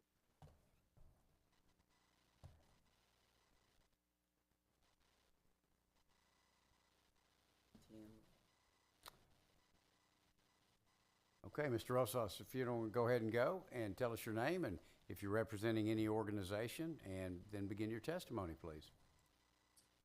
Thank you, Chair and members of the committee. My name is Etienne Rosas, and I'm representing myself. I'm a proud Mexican American from Brownsville, a researcher, musician, and a candidate for U.S. Congress in District 34. I hold a PhD from Rand and a postdoc from Princeton, where I specialized in democratization and institute. Mr. Rosas, if you don't go ahead and go and tell us your name. And if you'll just mute your live stream there. Chair and members of the committee. My name is Etienne Rosas, and there you go. Try again. Researcher, musician, and a candidate for U.S. Congress in District 34. I hold a PhD from Rand and a What I'm going to do, sir, is while you figure that out, we're going to mute you for a second, and we're going to go on to the next witness, and then I'll come right back to you. Chair calls Emily Christie. Hi there. Hi, how are you? I'm good. Please. Good afternoon. Sorry. Just state your name and if you're representing any organization, and then begin your testimony. Good afternoon. My name is Emily Christie. I'm representing myself, and thank you for the opportunity to speak. I have lived in Travis County since 2001. I am privileged to be able to spend this afternoon on Zoom with you, and yesterday I was in the House for, 7.5 hours or so, fruitlessly, but, there we are. Now, many of my fellow Texans are not able to skip work or find childcare and transportation to gamble on the possibility that you, our elected officials, might listen to our voices and take us into account. I would like to remind the legislature that your actions and inactions, the laws you pass, for example, these currently still undisclosed boundary lines that are being used to further silence our underserved communities, they affect every facet of life for Texans: education, housing, health. I would also like to remind our representatives, even though this is the Senate, that that word isn't just a title, even for those people across the hall. It is a job description. You are responsible for representing the people of Texas. This is our state government, and one that shouldn't be run like a corporation where people are exploited for profit and gain. We demand that our government use the resources of this great state for all those who call Texas home. And after the recent flooding in the heart of the Hill Country, it was private citizens who led the way through the devastation with mutual aid, with disaster relief, and grieving. We need lawmakers to prioritize people and communities, not political power plays that divide us. Thank you for your time. Thank you, and I'm glad you were able to be with us today. Members, any questions? Seeing none, Chair calls Jason Hale. Can you hear me? We certainly can. Go ahead. Awesome. Thank you, Chairman, Vice Chair. Good afternoon to the honorable members of the committee. My name is Jason Hale, and today I am representing myself. I live in the beautiful city of Corpus Christi. I was born and raised here in Texas, and I am a lifelong Texan. I oppose mid-decade redistricting for districts 9, 18, 29, 33, and all of the districts in Texas. It is unnecessary. It is a waste of resources. We have more important issues to focus on, like disaster recovery and preparedness. And this rushes the redistricting process, which limits public participation. In 2021, legislators and citizens put a lot of effort into this plan. The governor signed it into law, and it was a race-neutral process. So I believe there's no legitimate reason to engage in mid-decade redistricting. The DOJ's statement is incorrect, and if we follow it, we may violate the Constitution and the Voting Rights Act, and it may open up all seats for redistricting. If you do choose to redistrict, I request that you provide ample time for meaningful participation. That means maps, hearings, and revisions based on input. I also request that if redistricting happens, that it enhances the representation for people of color, not diminish their voices. In summary, my Texas senator said it best. Voters should elect their representatives, not representatives cherry-picking their voters. I'm asking that you do what Texans want by protecting our rights, rejecting redistricting, and rejecting Washington's bid to control our elections. And that's it. Thanks. Okay, thank you for being with us here today. Members, any questions? Seeing none, Chair calls Michelle Vallejo. Good afternoon, Chair and members of the committee. My name is Michelle Vallejo, and I'm here representing myself. I am a small business owner, nonprofit board member, and mother from the Rio Grande Valley. I was the Democratic nominee for Texas 15th Congressional District in 2022 and 2024, and won over 50% of the vote in the RGV both times. I know firsthand how gerrymandering has harmed my community. Texas 15 was redrawn to split our region and dilute Latino voting strength, stripping working class families of real representation. Our district, like much of South Texas, is nearly 90% Latino. We are young, bilingual, rooted in family and faith, and we deserve to be fairly represented, not further drawn out of power. Let's be clear. This is not a routine redistricting process as we've heard all day today and yesterday. It's a rushed, mid-decade power grab being forced through without proper transparency or public input. Most of the people I fought to represent are working right now. They can't be here to testify, but they matter, and they see exactly what's happening. South Texans are not as ignorant as some politicians would like to think we are. We know this is happening under direct pressure from Donald Trump, who's terrified of losing control of the House because of his failed, harmful policies and growing unpopularity. He's dodging accountability at every turn, including disturbing ties to Jeffrey Epstein. And now he's trying to rewrite the rules in Texas to protect himself. I'm here today not as a candidate for office, but as a mother, holding my son in my arms, because I believe in fighting for the dignity of all Texans, and especially for our children. They deserve to grow up in a Texas where their voices count, their communities are valued, and their futures are protected, not sacrificed to partisan fear and political manipulation. Thank you. Well, thank you. Senator Hinojosa. Thank you, Mr. Chairman, and thank you, Michelle, for testifying before the Redistricting Committee. But I did have one question. That is, you were a candidate for Congress in the 15th Congressional District, and you lost that race. And do you feel that it was gerrymandered to the point that we call it the Fajita district, right? Because it runs all the way from the valley all the way up to just south of San Antonio. Do you think that had an impact on the results and outcome of your campaign?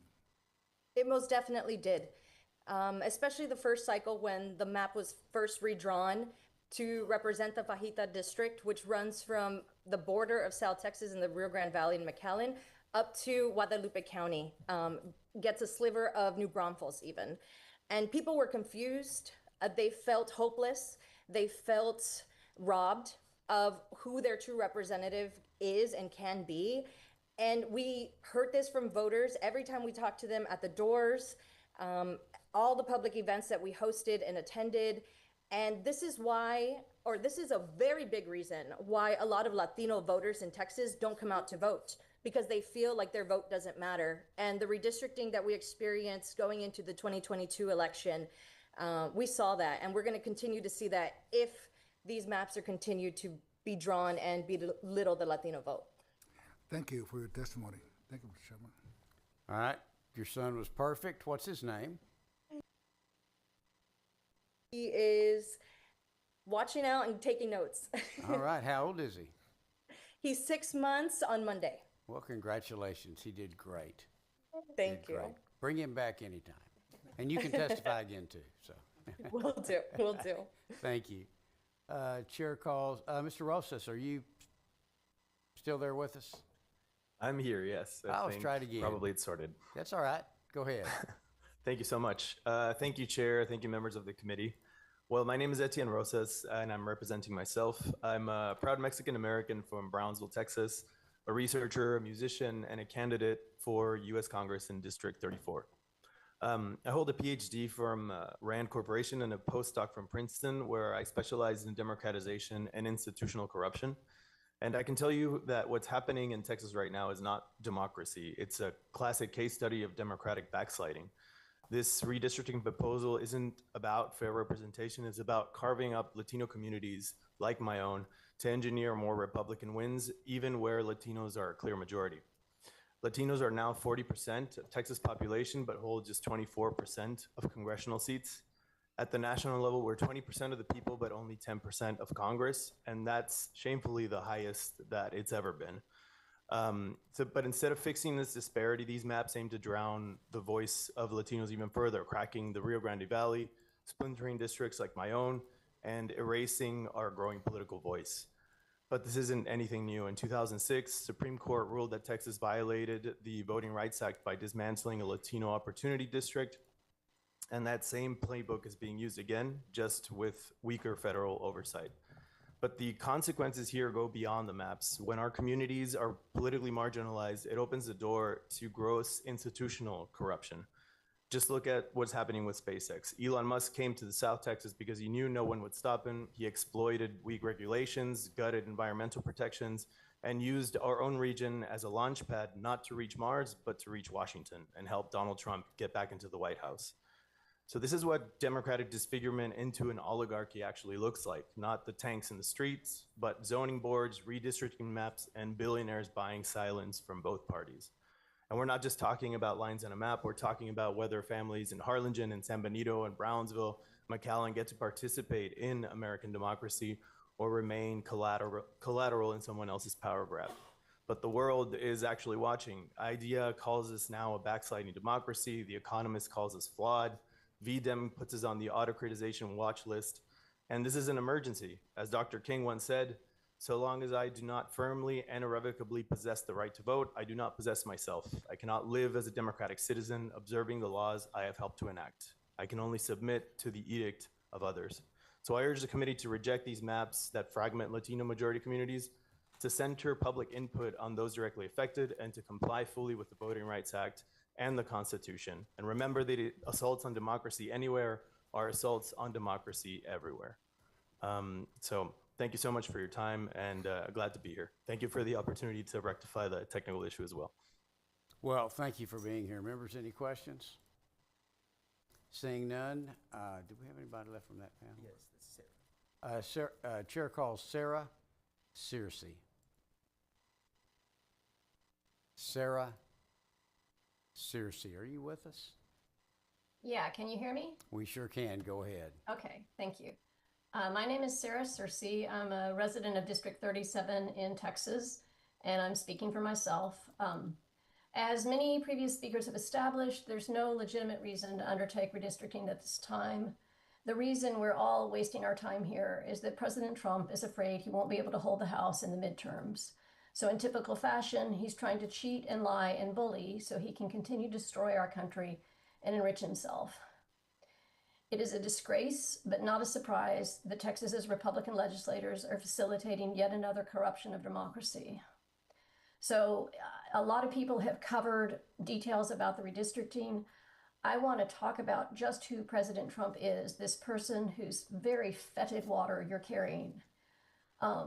Recently, an episode of the Howard Stern show from 2006 resurfaced. This was because of all the recent revelations about Trump's close friendship with Jeffrey Epstein. In 2006, Trump was 59 or 60 years old and married to Melania. I'm reading an excerpt from a July 21st story posted on an online publication called The Wrap. And I'm going to read the excerpt now. Do you think you could now be banging 24-year-olds? Stern asked in the 2006 interview. Oh, absolutely, Trump responded. I have no trouble. Would you do it? Stern clarified. I have no problem, the person said. If I could, and we're so glad you're here today, but please keep your testimony to the subject of redistricting. This is the subject. This is the subject. President Trump is the reason we're here. It is perfectly legitimate to talk about his character. Well, If you don't like what you're hearing, then think hard about why you're supporting him. I can close there. That's enough. All right, thank you It's very more much. than enough. Members, any questions? Thank you. We finished with that panel? Yes. Let me call up the next panel, please. I'm sorry. Oh, okay.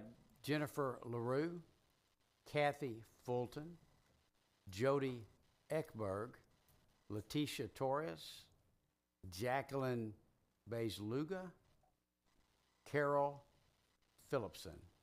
Say that again, Jennifer LaRue, Kathy Fulton, Jody Ekberg, Leticia Torres, Jacqueline Bays-Luga, and Carol Phillipson. Hello. Jennifer, it looks like, are you Jennifer? Yep. All right. Jennifer LaRue, please proceed. Hey, hi, my name is Jennifer LaRue, and I represent myself. I'm a stay-at-home mom and volunteer advocate from Lakeway in the 10th Congressional District. As a Texan, I wish this legislature was focused on the real issues like the flooding and disaster preparedness in my county, not redrawing congressional maps mid-decade without new census data. In my community, I'm active in my church, my local moms group, and my son's school. When disasters like Winter Storm Uri or the recent floods hit, we support each other. These are the people I live beside and rely on. I should share a representative with them and not with a community in College Station where I've never even been. I visited Mike McCall's office many times. He's never at the Austin office, and his staff says he spends a lot of time in College Station. He won't even hold a town hall. That's not representation, and I don't want that any new district to experience that. Texas has a long history of gerrymandering communities of color. The districts being targeted in this process are once again minority districts. That's unacceptable. I appreciate the chance to testify in Austin. I didn't get to testify yesterday, but there also should be hearings in places like El Paso, Amarillo, and San Antonio. And this process should take weeks, not rushed in 5 days. At the very least, wait for the courts to rule on the 2021 maps. I urge this committee to be fair and transparent. Texas deserves competitive representative districts. Thank you. Well, thank you for being here today, and we're glad you were able to get to testify today. Thank you. Members, any questions? Chair calls Kathy Fulton. Kathy Fulton. Okay, hello. Can you hear me okay? We certainly can. Okay, thank you very much. Hello, and I want to say thank you. My name is Kathy Fulton, and I'm in Port Aransas, Texas. I want to say I oppose this rush mid-decade redistricting. In answer to Senator Alvarado's question, the reason all of you are here is because one man in the White House who wants to gain 5 seats, 5 congressional seats for the Republicans. This, by definition, is gerrymandering. And I need to, please, I hope everybody understands that's what it is.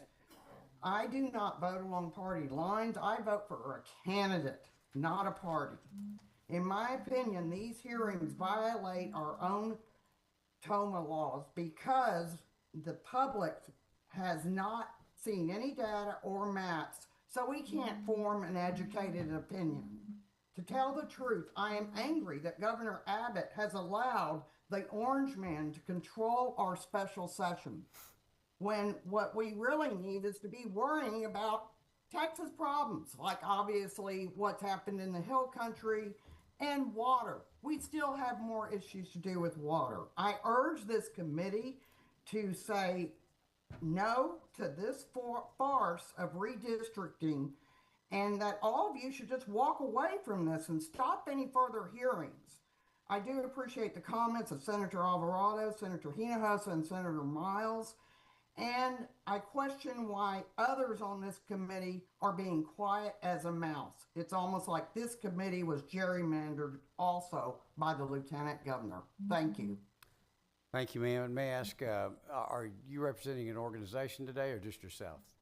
I am representing myself, but believe me, a lot of other people are buzzing in on me right now saying thank you. Okay. All right. Thank you for being here with us. Chair calls Leticia Torres. Leticia Torres. Hi, good afternoon. Hi, how are you? Just please state your name and if you're representing any organization, and thank you for being here. Okay, thank you. Mr. Chairman, Vice Chairman, and members of the committee, my name is Leticia Torres. I'm representing myself, and I thank you all for the opportunity to testify. Donald Trump didn't elect the Texas legislature, Texans did. So I have a question for the majority party members. What do your CMS stats show? And based on those numbers, whose interest are you fighting for? We're here discussing changes to a map that your own colleague testified under oath was drawn race blind. Every motion that was filed, every signature that was signed was an affirmation of just that. Yet now the DOJ is claiming that race was improperly used, so which one was it? If nothing was wrong, why are we here? If something was wrong, is Texas now admitting that it misled the courts? Somebody's lying, somebody likely committed perjury, and Texans are paying that price. While we sit here today, right now, 2 people are still missing in the Hill Country. HEB is providing more visible relief than the state. Children are going without food after Governor Abbott vetoed a $60 million summer meal assistance program. Elderly Texans aren't turning on their AC just to afford their electricity bills. Some public schools in Texas don't have a single guidance counselor. 1.7 million Texans may lose health insurance. And 710,000 people right now in Congressional District 18 have no voice in Congress because that seat is vacant. And I don't see Governor Abbott rushing to call a special election so that these people can have representation. God forbid a disaster strikes in that region. Who would be fighting for them? Somebody always loses in redistricting, but this is not that. This feels dangerously close to what we saw after the regular session, an obvious collusion between Texas and the current administration that shows no interest in Texas outside of ensuring that it stays red. This state obsesses over alleged voter fraud, but now we're unnecessarily complicating things for voters. Last night, witnesses were turned away before they could testify. Those members who stayed late into the evening to hear these people out were not from the party that are asking for this. I ask that this committee not redistrict in this way, listen to Texans and give them the accountability and transparency that we deserve. Thank you. Thank you. Members, any questions? Seeing none, the chair calls Jody Ekberg. Jody Ekberg.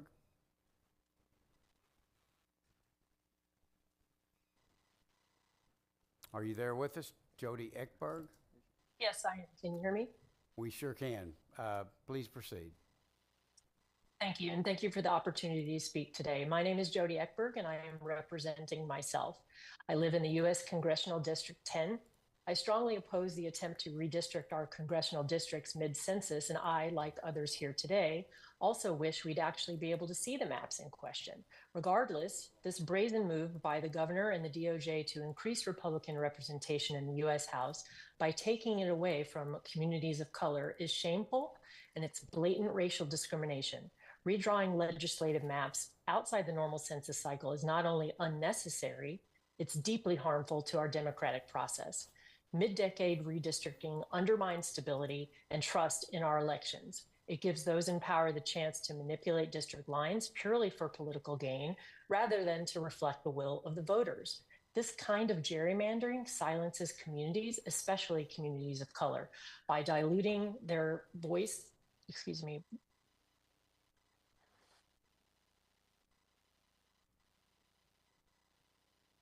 by diluting their voting power and weakening fair representation. Texans want accountability, not more backroom deals, and frankly, not more bathroom bills either. Voters should choose their leaders, not the other way around. Instead of spending time and taxpayer dollars on rigging maps and terrorizing women, people of color, immigrants, and the LGBTQ community, this legislation should focus on the real needs of Texans: education, healthcare, equality for everyone, and upgrading disaster infrastructure with flood warning systems, emergency communications, natural disaster prep, and relief funding for all impacted areas. Redistricting should happen every 10 years, fairly, transparently, and based on accurate census data. Anything else threatens the integrity of our democracy and erodes public trust. I am asking this committee to commit to holding a public hearing after the maps have been drawn, but before they pass through committee, and that you give us a minimum of 5 days, but weeks would be even better, to notice to review the maps before this hearing. I also want those who draw the maps to explain why they drew them as such and to not hide any communications that they have had regarding drawing the maps. This is an opportunity for Texas legislature to finally get this process right and avoid millions of taxpayer dollars and years of lawsuits. Thank you. Thank you. Members, any questions for the witness? Seeing none, Chair calls Carol Phillipson. Carol Phillipson. Hello. Can you hear me? We certainly can. Go ahead. Oh, good. Sorry for that problem before. I'm not good with computers, and I actually had two of you up at one time. So I've got it straight out now. So anyway, so my name is Carol Phillipson. I'm representing myself. I live in Austin, Texas. Please do not redistrict. How can this be done when the 2021 redistricting plan is still tied up in courts? What is the reason for this urgency? How can this be done when there's no map to drawn to show the changes? How can this be done when documents, written communication, emails, texts have not been made public? Your constituents need transparency. What are you hiding? We've all read the U.S. Constitution, more so recently, but do you remember the first Texas Constitution? Quote, all political power is inherent in the people, and all free governments are founded on their authority and instituted for their benefit, unquote. Yes, founded on the people's authority and for the benefit of all Texans, not a political party, Republican or Democrat. You were elected to represent the best for all Texans of all colors, but we put our trust in you. Please do not turn your backs on us. Say no to redistricting. Thank you so much. Thank you, and I'm sorry you had a little trouble earlier. We got it squared away. Thank you. Great. Members, are there any questions? Seeing none, Chair calls Jacqueline Bays Lugo. Are you? Hello? Hello, how are you? Oh, fine, thank you. Go ahead and proceed with your testimony. Oh, hi. Good afternoon. My name is Jacqueline Baez Lugo. I live in Edinburgh, Texas, which is the Rio Grande Valley, Hidalgo County. I'm a proud Republican conservative, and I do support this redistricting because we have many conservative Republicans that live in the valley also, and we don't feel represented by the local Democrat control. The Democrat has been in charge of the valley for more than 200 years, and it's kind of like a one-party system around here. Even me speaking in favor and talking about the Republicans is going to look like we are some people, but guess what? We do exist too. And I do believe we live in a country where we have a two-party system, and I believe we should have some kind of good competition and fair. We have very good candidates for the Republican Party here. They always have a hard time to reach out to the people because their voices all have been silenced. So why can't we have also a fair competition between Republicans and Democrats? What are they afraid of? I can tell you what they're afraid of. The Democrat Party system here, they've been in charge for more than 200 years. And let me tell you, sir, I'm pretty sure you know, Hidalgo County is one of the most corrupt counties in the whole state of Texas as far as election is concerned. So yes, give us a chance so we can have a seat at the table. We would like to reach out to the people too and tell about us. We do exist. We are Republicans and we are conservative, and we support, and thank you so much for allowing me to speak. I'm very proud to be here supporting my Republican Party and also my conservative friends. Thank you so much. And by the way, I'm Puerto Rican. I'm a Hispanic woman, and I'm a conservative woman too. And I vote Republican top to bottom. Thank you so much for allowing me to speak. I'm very proud to be here. Well, thank you. We're glad that you're here as well. And by the way, I'm sorry, but you're representing yourself today. Is that correct? Oh, I'm representing myself. I'm a Puerto Rican woman, Republican conservative living in Rio Grande Valley. Thank you so much for allowing me to speak. Thank you. Members, any questions? Seeing none, we're going to call up the next group. Lauren Miller and Haley Landry. Lauren Miller and Haley Landry.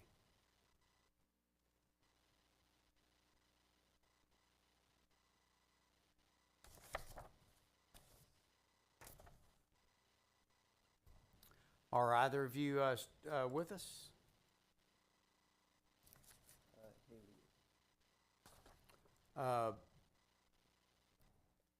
Haley Landry, would you like to go ahead?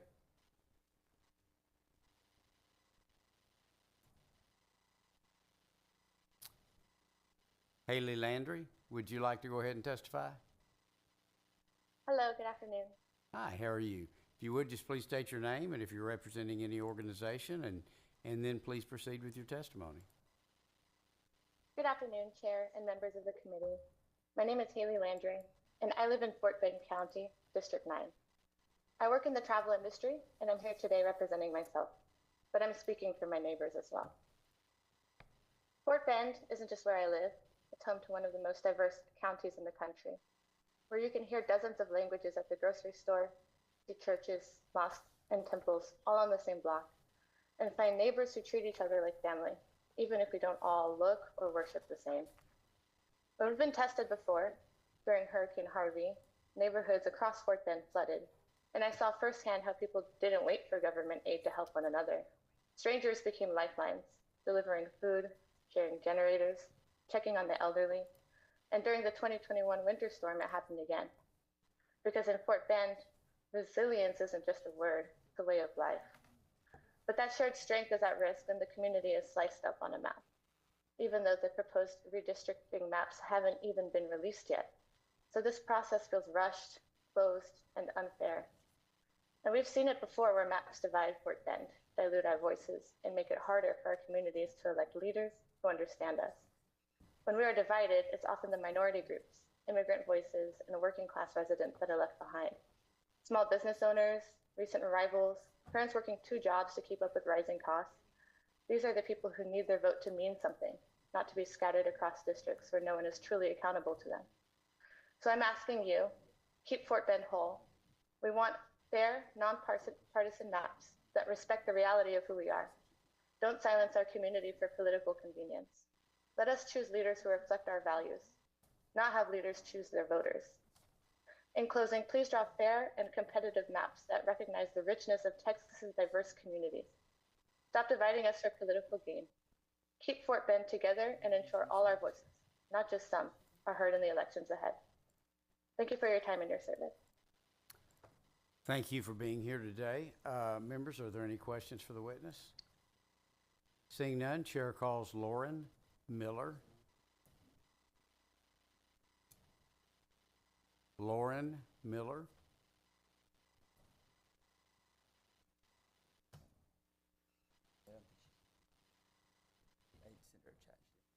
Okay, I'm sorry. I don't believe she's.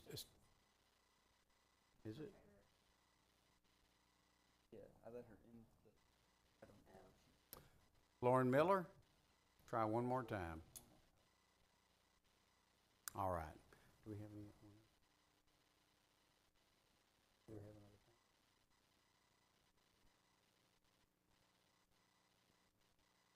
Okay.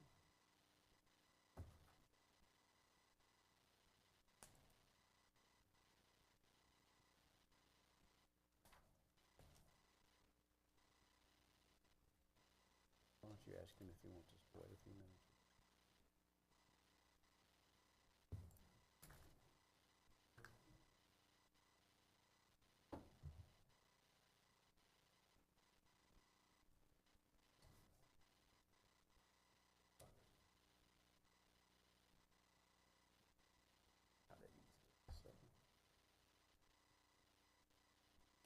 Ladies and gentlemen, we're standing at ease for just a moment. We can have her in tomorrow.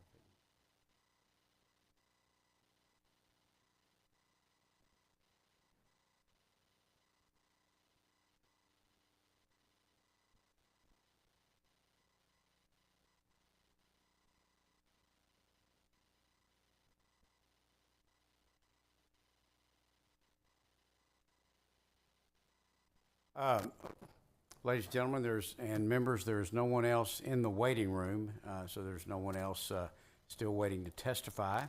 That said, is there any other business to come before this committee today? There being no further business, the Senate Special Committee on Congressional Redistricting will stand in recess, subject to the call of the chair. Thank you, everyone.